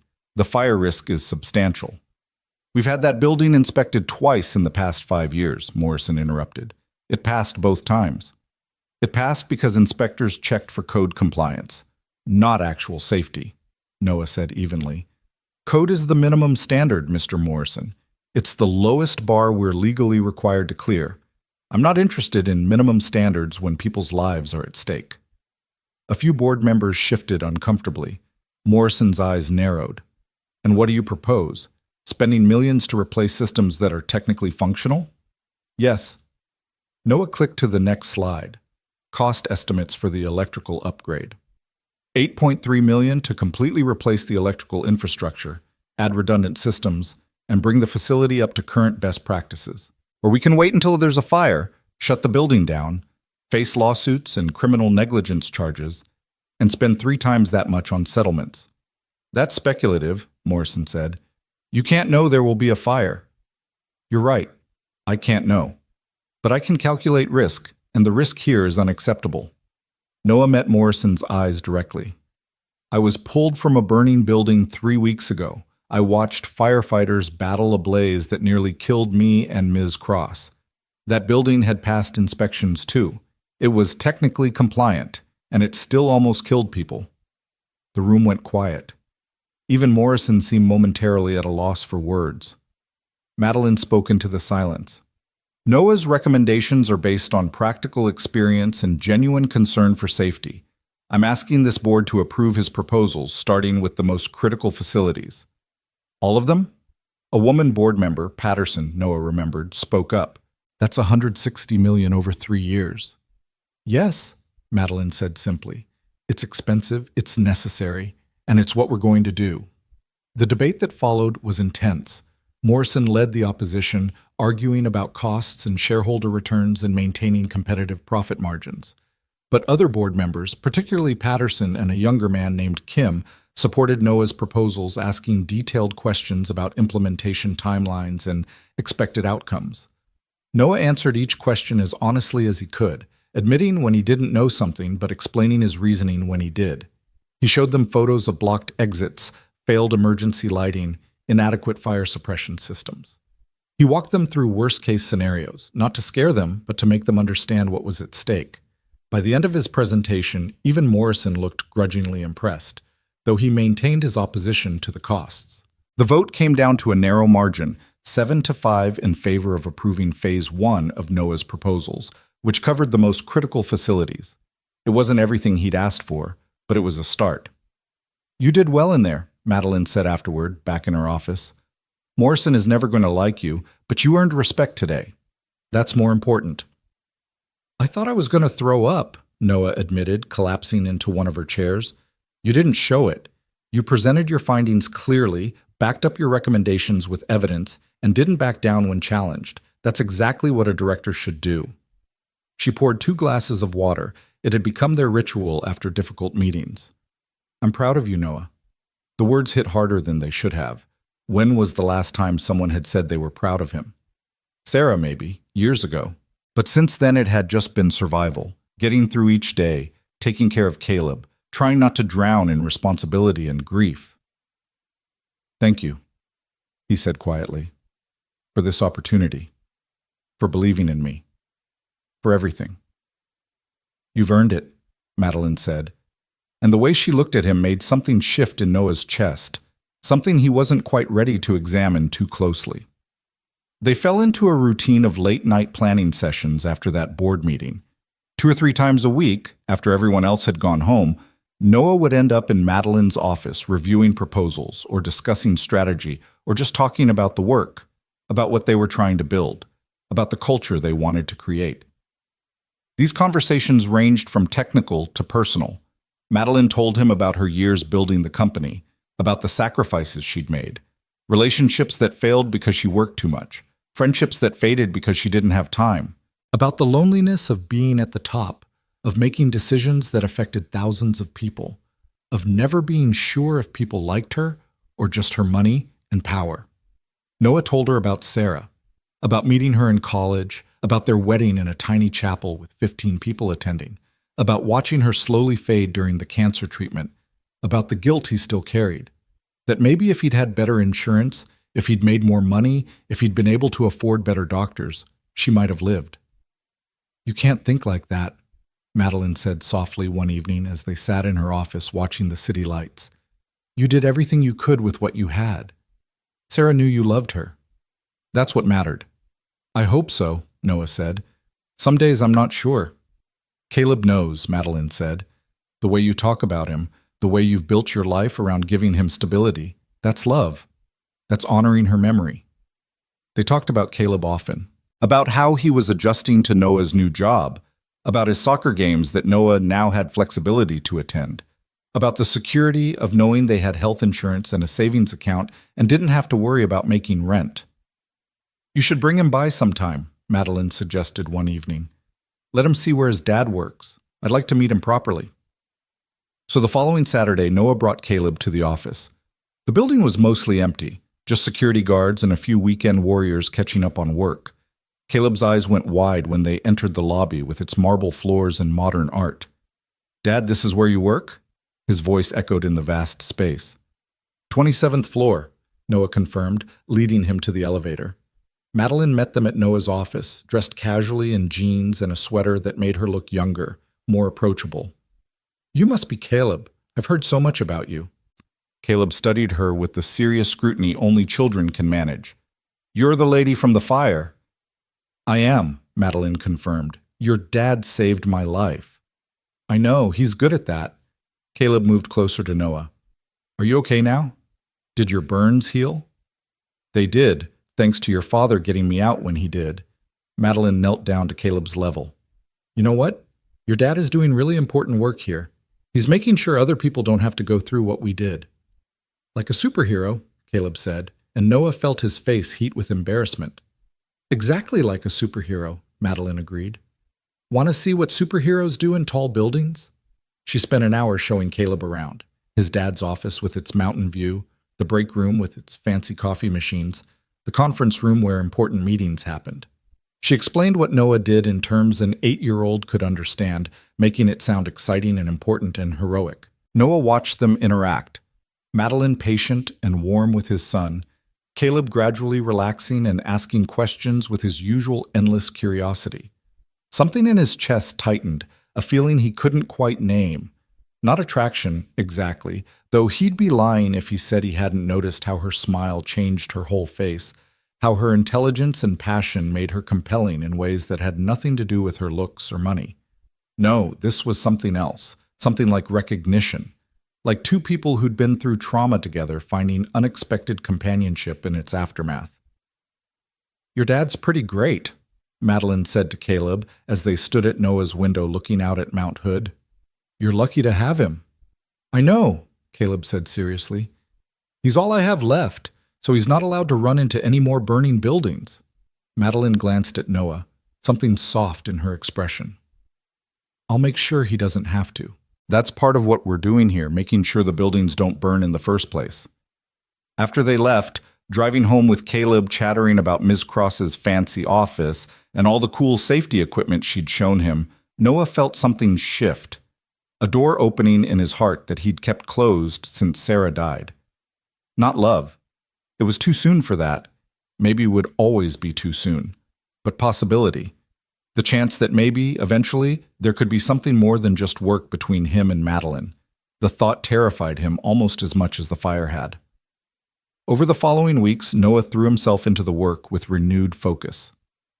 Phase 1 implementations began, starting with the Southeast Warehouse's electrical overhaul. He spent days on site, working with contractors and engineers, making sure every detail was right. Madeline often joined him, rolling up her sleeves and climbing through construction zones in designer jeans and safety helmets that probably cost more than Noah's first car. They made a good team. Noah provided practical insight and mechanical knowledge. Madeline handled budgets and contractors and bureaucratic obstacles. Together, they pushed the project forward faster than anyone expected. You're a natural leader, Sarah Chen told Noah one day on site. She'd started joining their inspections, bringing her engineering expertise to complement Noah's practical knowledge. The contractors respect you. They listen when you talk. Because I've actually done this kind of work, Noah said. I speak their language. It's more than that, Sarah insisted. You give a damn. They can tell. Maybe she was right. Noah did give a damn about the work, about the people whose safety depended on getting it right, about building something that would last beyond his time here. And increasingly, he gave a damn about Madeline, about her vision, her determination, the way she'd transformed her own near-death experience into a mission that could save countless lives. They were working late one evening in early December, reviewing Phase 2 proposals in Madeline's office while snow fell softly outside, when she suddenly said, "Can I ask you something personal?" Noah looked up from his laptop. "Sure. Are you happy? With this job, this life? I know it's been a huge change from the garage." He considered the question seriously. Was he happy? He made more money than he'd ever imagined. He did work that mattered. He had colleagues who respected him. Caleb was thriving, secure and confident in ways he hadn't been before. But there was something else too. Something about these late nights with Madeline, about the easy companionship they'd developed, about the way she looked at him sometimes like he was more than just an employee. "I'm happy," he said finally, "more than I've been since Sarah died. This job, what we're building here, it gives me purpose, makes me feel like I'm making a difference." "You are," Madeline said softly. "More than you know." They held each other's gaze for a moment too long, and Noah felt that shift again. That door opening wider, possibility becoming something more tangible. Then Madeline's phone buzzed with an alert, and the moment passed. But something had changed between them, something neither was quite ready to acknowledge, but both felt building like pressure before a storm. The work continued. Phase 1 completed on schedule and under budget. Phase 2 launched with board approval, buoyed by positive media coverage about Cross Industries' commitment to safety. Noah's reputation grew, not just within the company, but in the wider industry.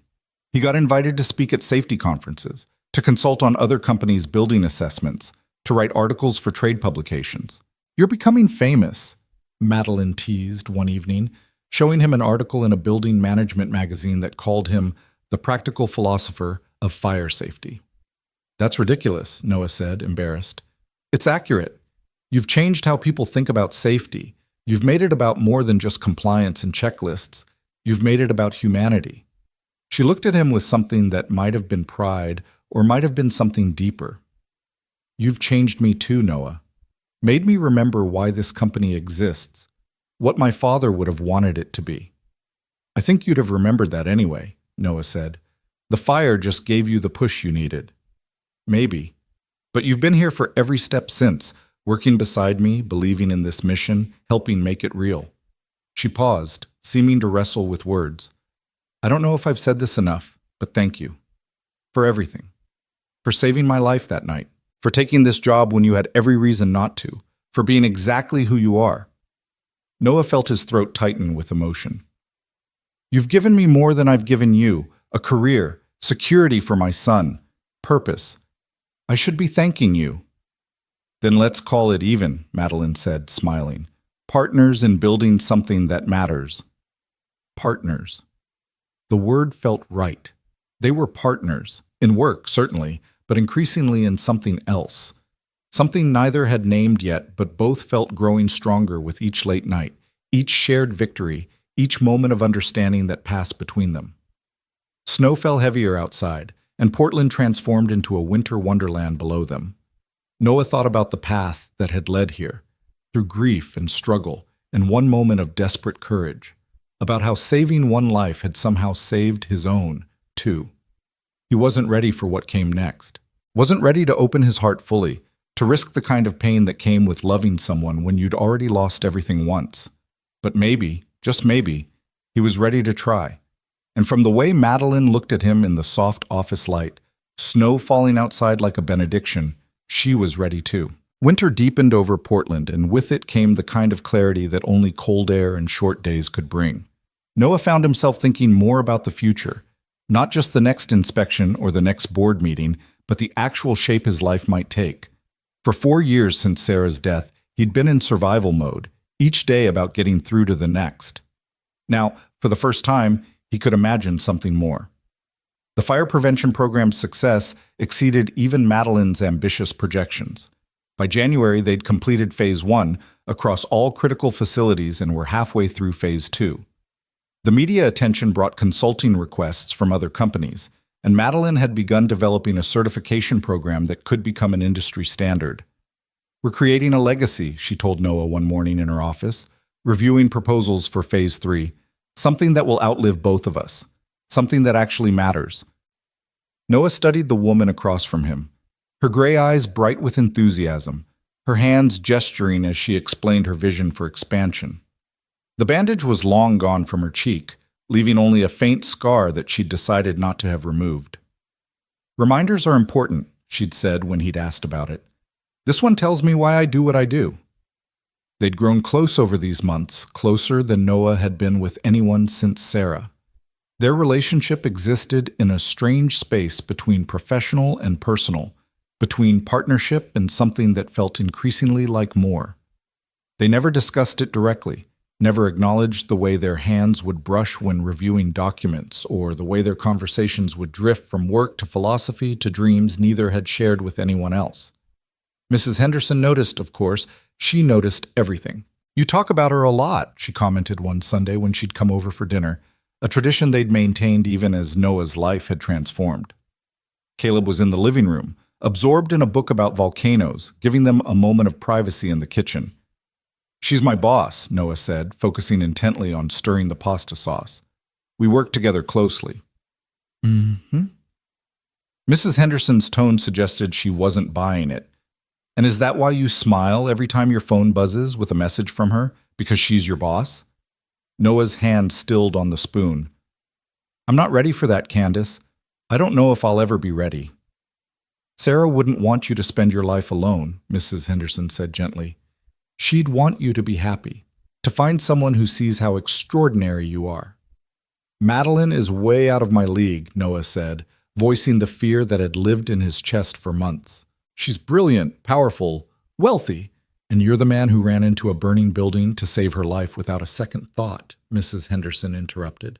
"The man who transformed his entire career because he believed in doing the right thing. The man who's raising a beautiful son while building something that saves lives." She touched his arm. "Don't sell yourself short, Noah Bennett. You're a catch, mechanic background and all."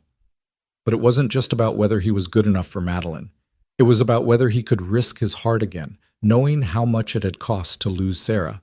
It was about whether opening that door meant betraying the woman he'd loved first, the woman whose memory still made him reach for empty space in bed some mornings. The answer came unexpectedly on a Tuesday in late January. Caleb had been invited to a sleepover at his friend Marcus's house, his first since Sarah had died. Noah had been hesitant, old fears about something happening while he wasn't there making him want to refuse. But Caleb had looked at him with those serious eyes and said, "Dad, I'm not a baby. I'll be fine. You have to let me do things sometimes." The words hit Noah like a revelation. His son was right.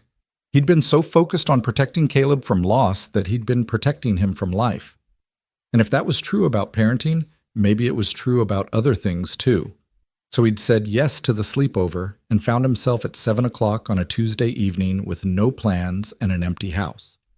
He was standing in his kitchen trying to decide between leftover pizza and actually cooking when his phone rang. Madeline's name lit up the screen. "Hey," he answered. "What's up? Are you busy tonight?" Her voice carried a note of uncertainty he rarely heard. "I know it's last minute, but I was wondering if you'd like to have dinner. Not work dinner, just dinner, as friends." Noah's heart did something complicated in his chest. "Caleb's at a sleepover. I'm actually free." "Really? That's great." Was she nervous? "There's this Italian place in the Pearl District, Osteria Nonna. Do you know it?" "I've walked past it about 100 times but never been inside, because it was the kind of place where entrees cost what he used to spend on groceries for a week." "Meet me there at 8?" Madeline asked. "And Noah, wear something nice. Not for me, for yourself." You deserve to feel good in a place like that. After she hung up, Noah stood in his kitchen for a full minute, processing what had just happened. Then he took the stairs 2 at a time to his bedroom and opened his closet. He'd bought a few new clothes since starting at Cross Industries. Decent shirts, a couple pairs of slacks that actually fit. In the back, protected by a garment bag, hung the one suit he owned. He'd bought it for Sarah's funeral and hadn't worn it since. He pulled it out, ran his hand over the dark fabric. Would Sarah be okay with this? Would she understand that moving forward didn't mean forgetting her? But he knew the answer. Sarah had always been practical, even in her grief about leaving them. "Promise me you'll find happiness again," she'd whispered near the end, her voice barely audible. "Promise me you won't stop living just because I have to." He'd promised. And maybe it was time to keep that promise. Osteria Nonna was everything he'd imagined. Intimate lighting, exposed brick walls, the kind of quiet elegance that spoke of money without shouting about it. The hostess led him to a corner table where Madeline already sat, and Noah's breath caught. She wore a deep blue dress that made her gray eyes luminous, her dark hair falling loose around her shoulders instead of pulled back in its usual professional style. She looked up when he approached, and her smile was warm and genuine and slightly nervous. "You came," she said, standing. "Of course I came." Noah suddenly wasn't sure if he should hug her or shake her hand or what the protocol was for dinner with your boss who might be becoming something more. Madeline solved the dilemma by kissing his cheek lightly, a gesture that felt European and sophisticated and made his face heat. They sat, and a waiter appeared immediately with menus and a wine list. Noah glanced at the prices and felt his old instincts kick in, the ones that calculated cost per meal and whether spending this much on dinner was responsible when it could go into Caleb's college fund. "Don't look at the prices," Madeline said quietly. "Please, this is my treat and I can afford it. Just order what sounds good." "This is too much," Noah protested. "It's not enough," Madeline countered. "Noah, you've given me back something I thought I'd lost. Purpose, direction, hope. Let me buy you dinner without it being complicated." So he did. He ordered pasta that came with truffle shavings and cost more than he used to make in a day. He drank wine that probably had vintages and regions and all sorts of things he knew nothing about. And he talked with Madeline, not about work, not about building codes or safety protocols, but about life. She told him about growing up wealthy, about the isolation that came with private schools and bodyguards, about never being sure if people liked her or her family's money, about the pressure of inheriting her father's company at 26, of being so young and so determined to prove herself that she'd sacrificed everything else. "I'm 41, she said, swirling wine in her glass. "I've built an empire. I've been on Forbes lists and magazine covers. I've succeeded by every measure that matters in business. But I don't have friends, not real ones. I haven't had a relationship that lasted more than 6 months in 15 years. I've been alone in every way that matters except professionally." "That sounds lonely," Noah said softly. "It was. It is." She met his eyes. "Until recently. Until I met someone who saw me. Not my money or my power or my company, but me. Who treated me like a person instead of a position." Noah felt the weight of what she wasn't quite saying. "Madeline, let me finish," she interrupted gently. "I know this is complicated. You're my employee, technically, though I've never thought of you that way. You're still grieving your wife. You have a son who needs stability. There are 1,000 reasons why this," she gestured between them, "shouldn't happen. But Noah, I can't stop thinking about you, about the conversations we have late at night in my office, about how you make me laugh with your dry observations about corporate culture, about how safe I feel when you're around, like nothing bad could happen because you just fix it with that quiet competence you have." Noah's heart hammered against his ribs. "I think about you too," he admitted, "more than I should, more than I know what to do with." "What are we going to do about it?" Madeline asked, and her voice carried vulnerability he'd never heard from her in any boardroom. "I don't know," Noah said honestly. "I'm terrified, if I'm being truthful. Sarah was my whole world. When she died, I thought that part of my life was over, that I'd had my chance at love and lost it, and that was just how things were. And now? Now I think maybe I was wrong. Maybe we get more than one chance. Maybe running into that fire led me to more than just saving your life. He reached across the table, and Madeline met him halfway, her hand warm in his. But I'm scared of messing this up, of hurting you, of failing at this the way I failed at keeping Sarah alive. You didn't fail her, Madeline said firmly. Cancer failed her, medicine failed her, but you loved her with everything you had, and that's not failure. She squeezed his hand. And you're not going to hurt me by being honest about how you feel. We can take this slowly. We can figure it out together. We don't have to rush into anything. The waiter arrived with their entrees, and they separated, the moment broken but not lost. They ate and talked about lighter things, Caleb's obsession with volcanoes, Madeline's terrible attempts at learning to cook, Noah's ongoing bewilderment at office politics.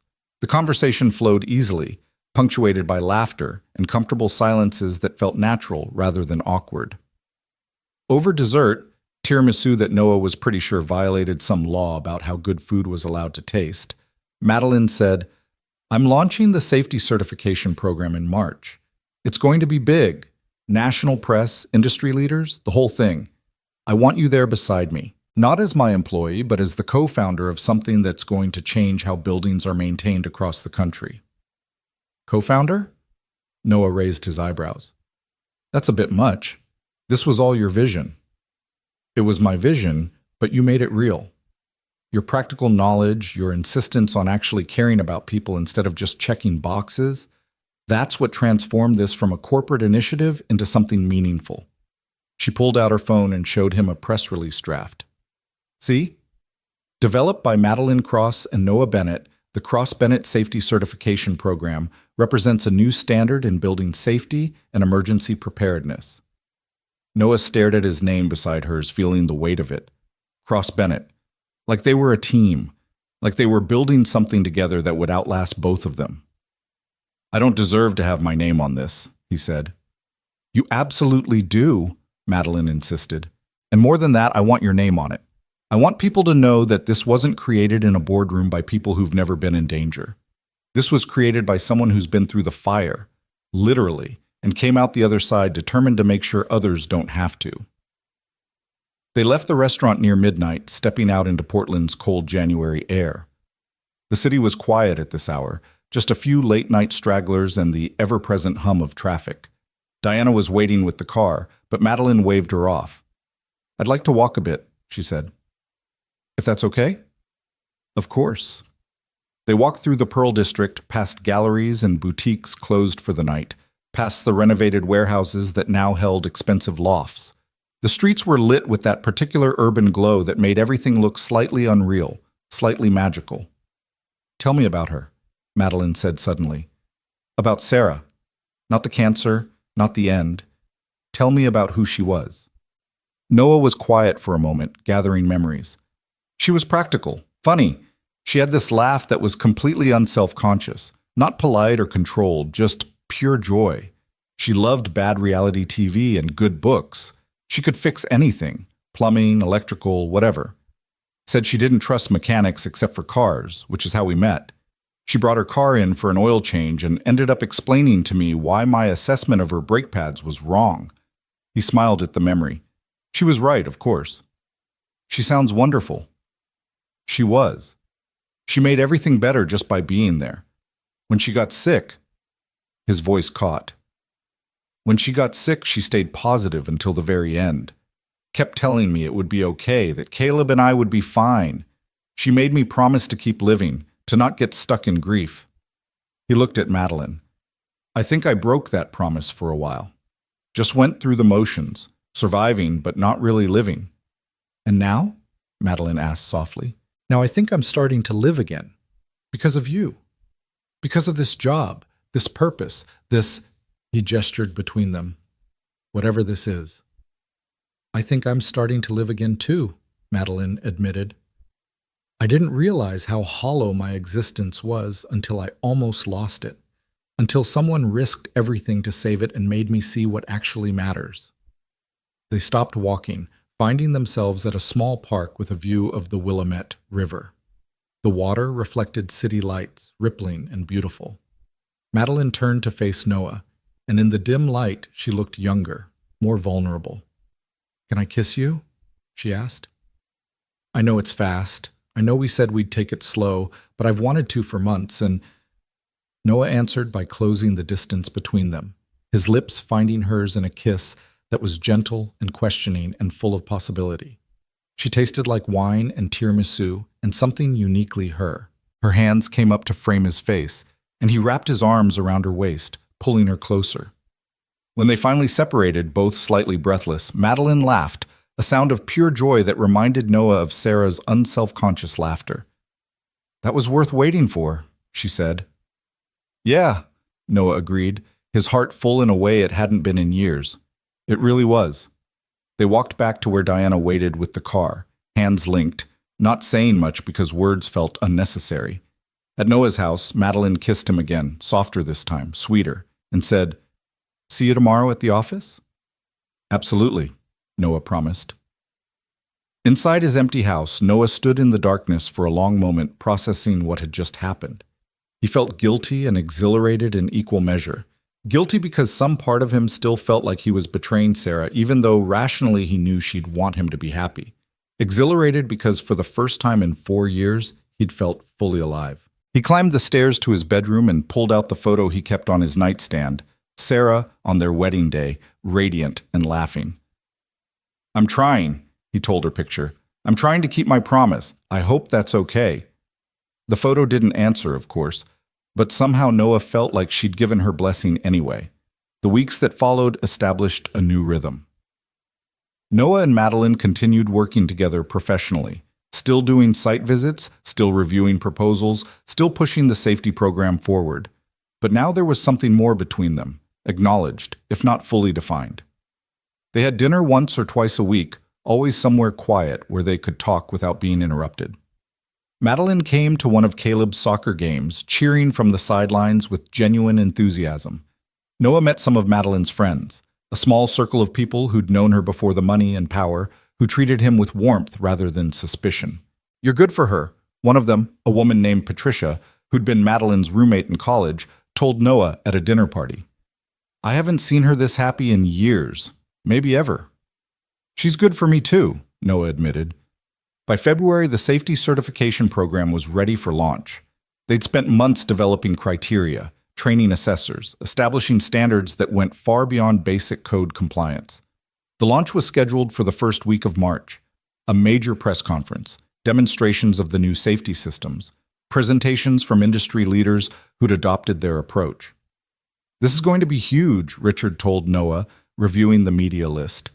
"We've got coverage from every major business publication, several news networks, and at least 3 documentary crews interested in doing longer pieces."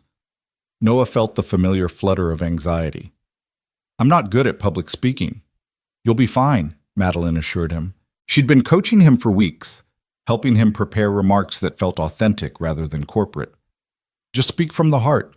Tell them why it matters. That's all anyone wants to hear." The night before the launch, Noah couldn't sleep. He lay in bed staring at the ceiling, thinking about the path that had led here.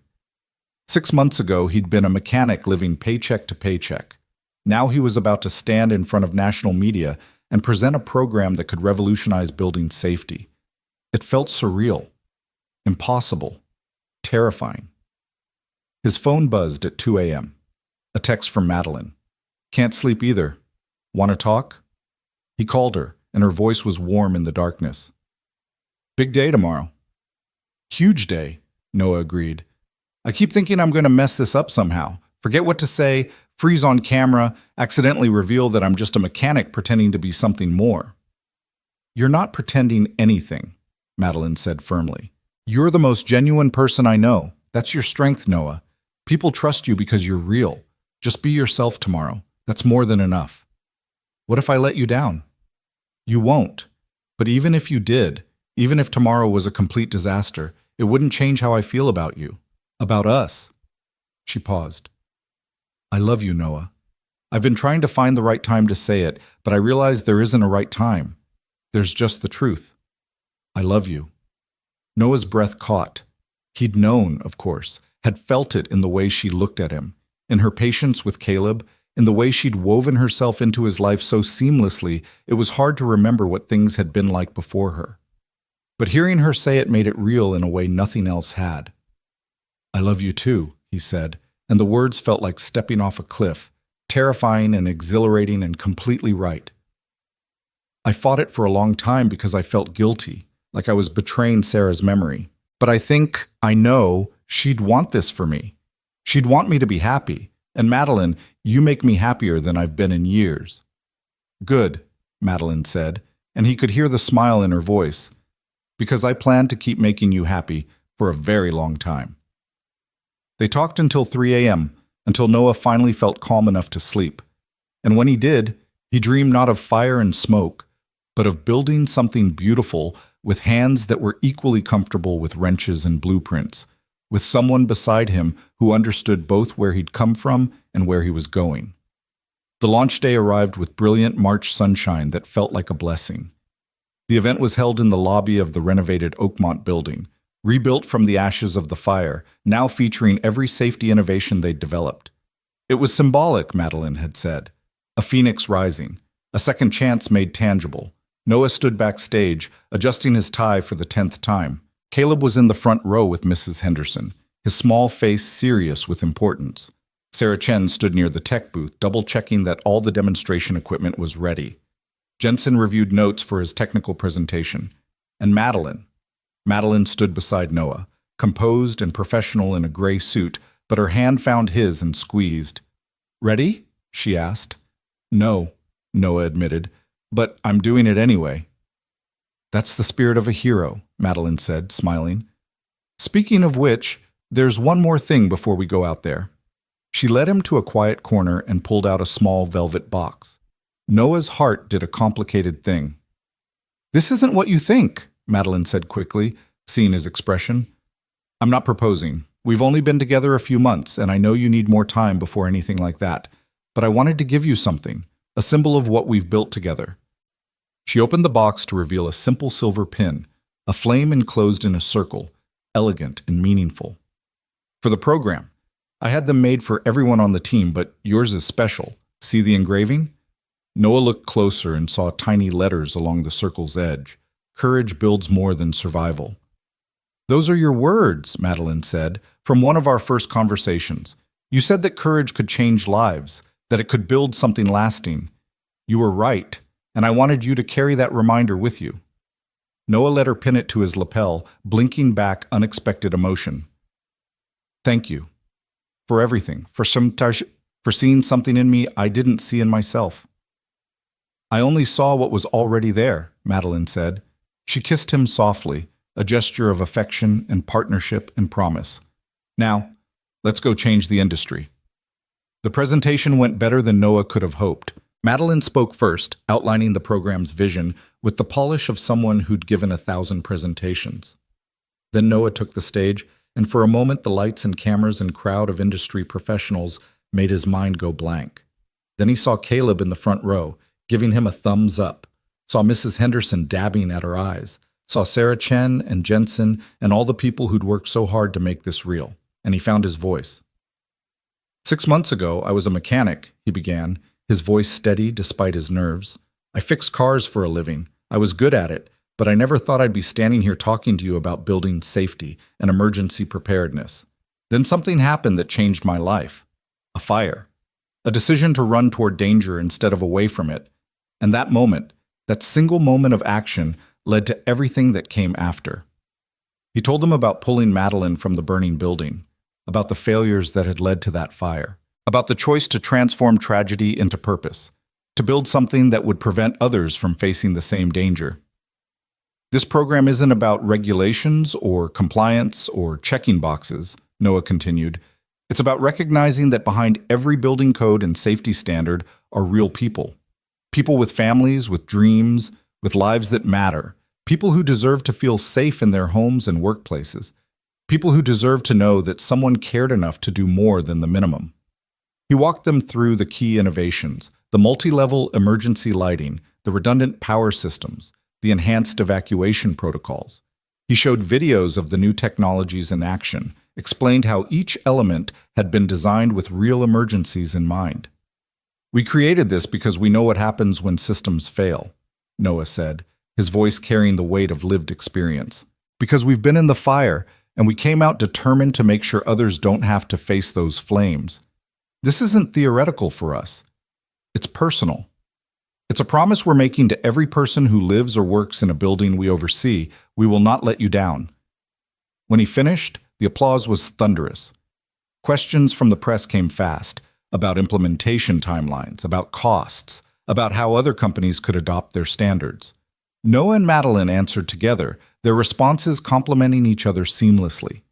They'd become a true team, each bringing their strengths to create something neither could have built alone. After the formal presentations, there was a reception, catered food, networking, industry leaders wanting to discuss partnerships. Noah found himself surrounded by people who treated him like an expert, who asked his opinion like it mattered, who respected him not despite his background, but because of it. "You were brilliant up there," Sarah Chen told him, appearing at his elbow with 2 glasses of champagne. "Genuinely inspiring. I'm not easily impressed, but you impressed me." "Coming from you, that means a lot," Noah said sincerely. Across the room, Madeline was being interviewed by a documentary crew. Noah watched her, poised and articulate, passionate about the work they'd done, and felt a surge of pride mixed with something deeper. Love, yes, but also gratitude, for the chance she'd given him, for seeing his potential when he couldn't see it himself, for being brave enough to build something real from the ashes of trauma. As if sensing his gaze, Madeline looked over and smiled. Then she said something to the interviewer and excused herself, crossing the room to join him. "Having fun?" she asked. "Surprisingly, yes," Noah admitted, "though I'll be glad when this is over and we can go back to actual work." "About that," Madeline's expression turned serious. "I have something to tell you. The board met this morning, emergency session before the launch.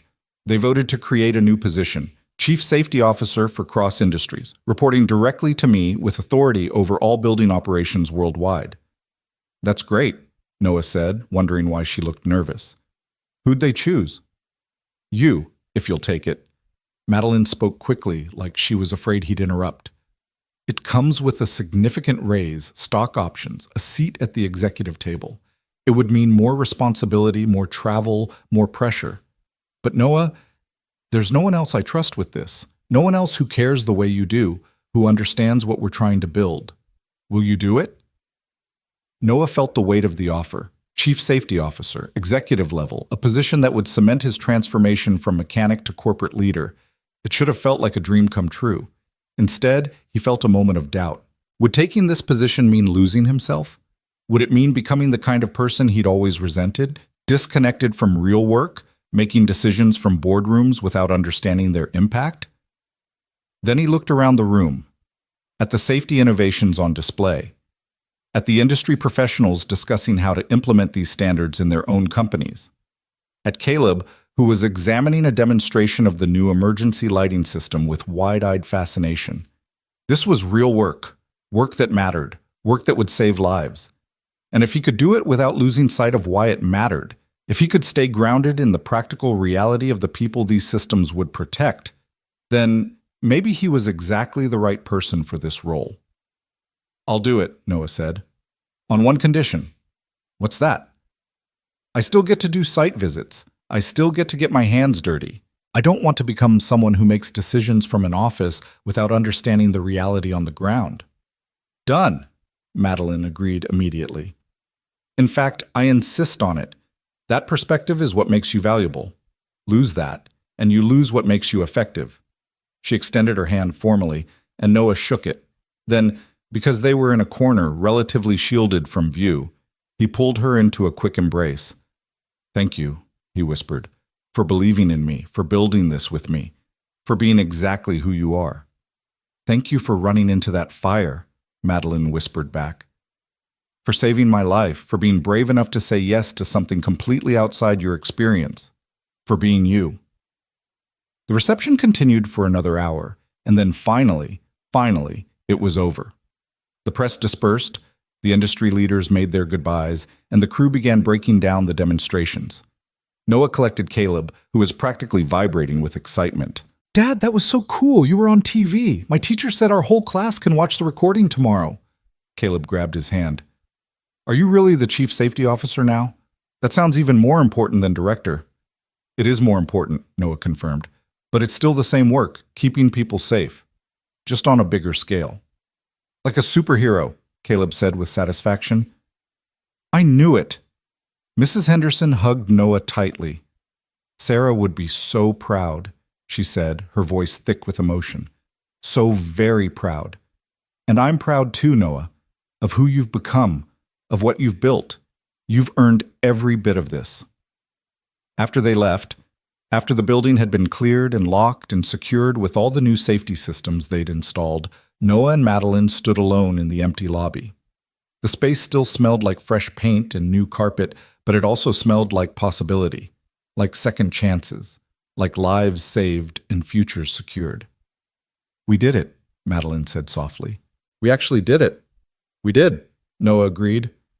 He looked around the lobby, at the multi-level emergency lighting, at the clearly marked exits, at the state-of-the-art fire suppression system visible through transparent panels. This is where it started, where everything changed. Where we saved each other, Madeline corrected. You saved my life that night. But Noah, you've saved it again every day since. You've given me purpose, direction, someone to build something meaningful with, someone to love who sees me, really sees me, not just the money or power. Noah turned to face her fully, taking both her hands in his. I was just surviving before, going through motions, taking care of Caleb, doing my job, but not really living. You changed that. You gave me a reason to be more than just a father or a mechanic. You made me believe I could be someone who makes a real difference. You always were that person, Madeline said. I just gave you a platform to show it. They stood there in the empty lobby. Two people brought together by fire and trauma, who'd transformed that crucible into something beautiful and lasting. A partnership that had become love. A moment of courage that had become a legacy.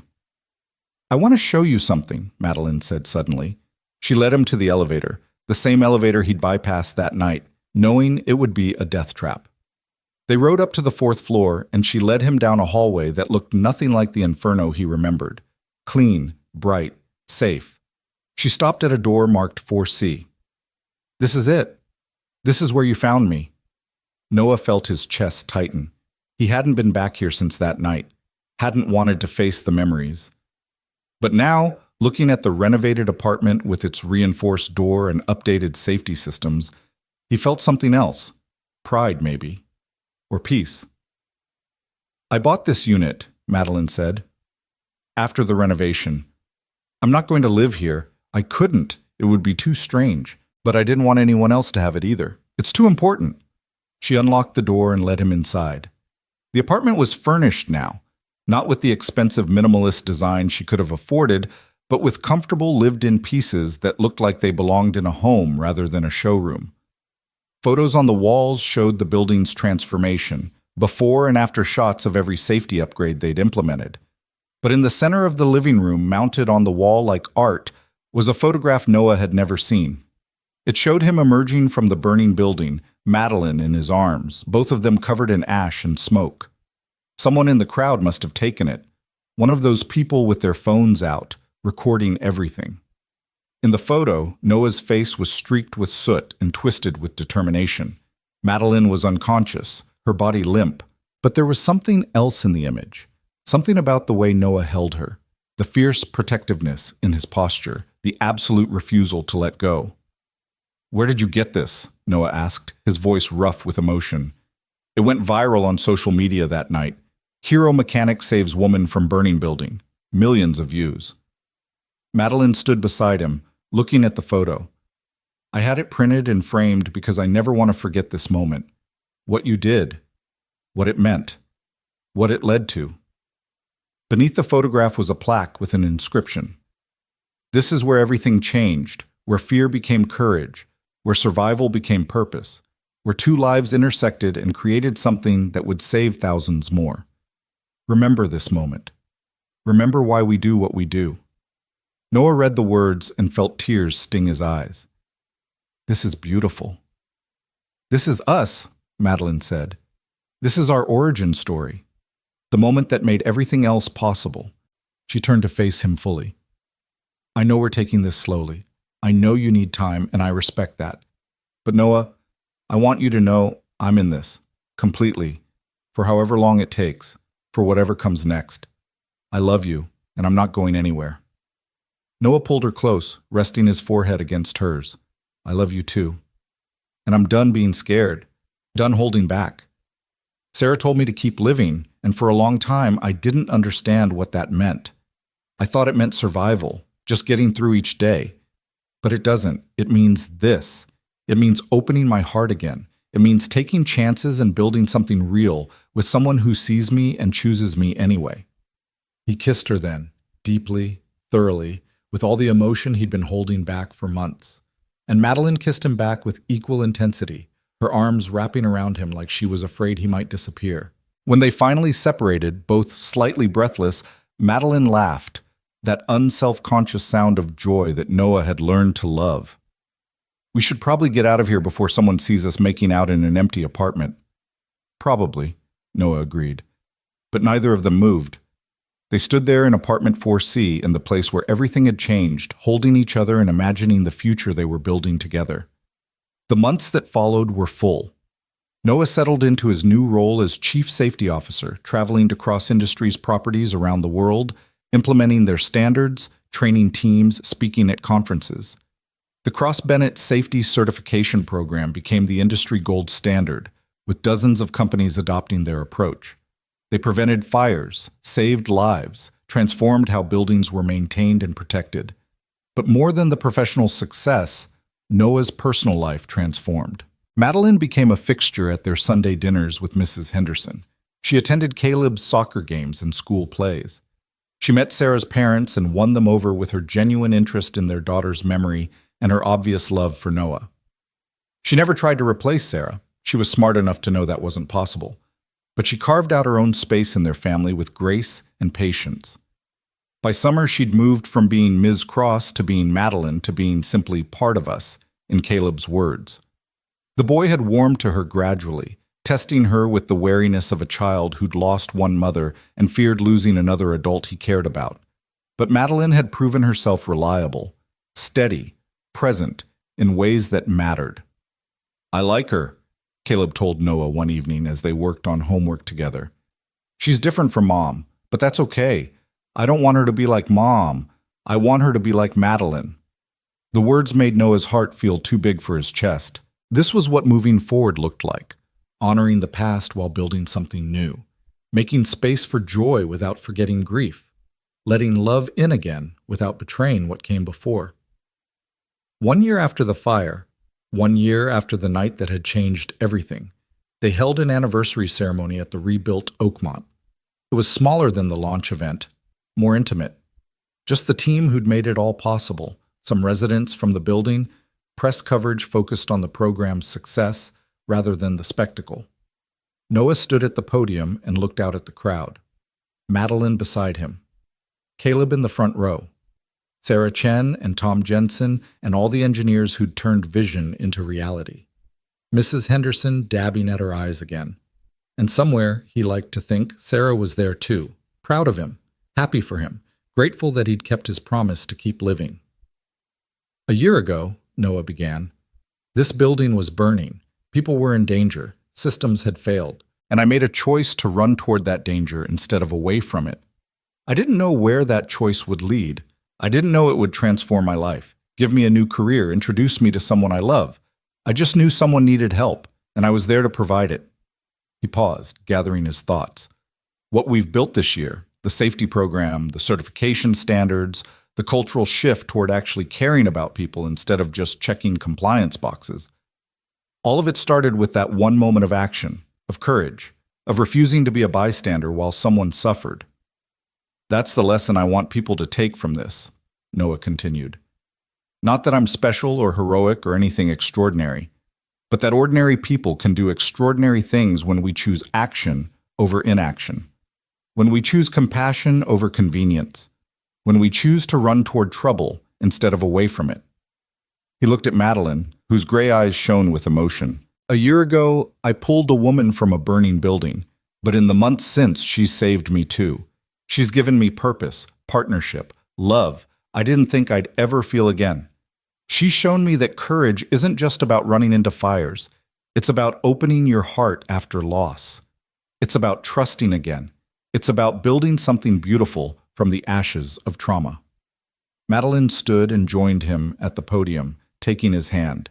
Noah saved my life that night, she said, her voice carrying across the crowd. But this... She gestured to the building around them, to the safety systems and the people they'd protected. This time, he saved it for good. Not just for me, but for everyone who lives and works in our buildings. For everyone who's safer, because one man decided that doing the right thing mattered more than staying safe. She turned to face him fully, speaking to him now rather than to the crowd. You ran into the fire for me once, but you've walked through flames with me every day since. Building this program, facing down skeptical boards, transforming an entire industry. You've been my partner, my inspiration, my reason to believe that something good can come from something terrible. Then, to Noah's complete shock, Madeline knelt down on one knee. The crowd gasped. Noah's heart stopped, and Madeline pulled out a small velvet box. Noah Bennett, she said, her voice shaking slightly with emotion and nerves. You are the bravest, most genuine, most extraordinary, ordinary man I've ever met. You've taught me what courage really means. You've shown me how to turn tragedy into purpose. You've loved me with a patience and grace I never deserved. She opened the box to reveal a simple platinum band. Will you marry me? Noah stood there stunned as the crowd erupted in cheers. Caleb was bouncing in his seat, clearly in on the secret. Mrs. Henderson was crying openly, and Madeline knelt before him, vulnerable and hopeful and beautiful. Yes, Noah said, his voice barely audible over the crowd.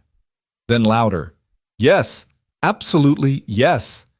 He pulled her to her feet and kissed her as applause thundered around them. And in that moment, standing in the building where everything had changed, surrounded by the people they'd protected and the team who'd made it possible, with his son cheering and his future wife in his arms, Noah understood what Sarah had meant when she'd told him to keep living. This was living, not just surviving, but thriving, not just enduring, but embracing, not just getting through each day, but building something lasting, something beautiful, something that honored the past while celebrating the future. The fire had taken so much, but it had also given him this, a second chance at love, at purpose, at being more than he'd ever imagined. And as he held Madeline close, feeling her heart beat against his chest, Noah Bennett, former mechanic, current chief safety officer, future husband, eternal father, knew that he'd finally fulfilled his promise. He was living again. Truly, fully, courageously living. And it felt like coming home to a place he'd never been, but had always been searching for. A place where courage built more than survival. Where love could bloom in the ashes of loss. Where ordinary people did extraordinary things simply by refusing to look away when someone needed help. The flame that had nearly destroyed them had instead forged something unbreakable. And Noah, standing in the light of a rebuilt building, holding the hand of a woman who'd shown him how to be brave in ways he'd never imagined, was grateful for every single moment that had led him here. The fire had taken, but it had also given, and what it gave was worth every scar.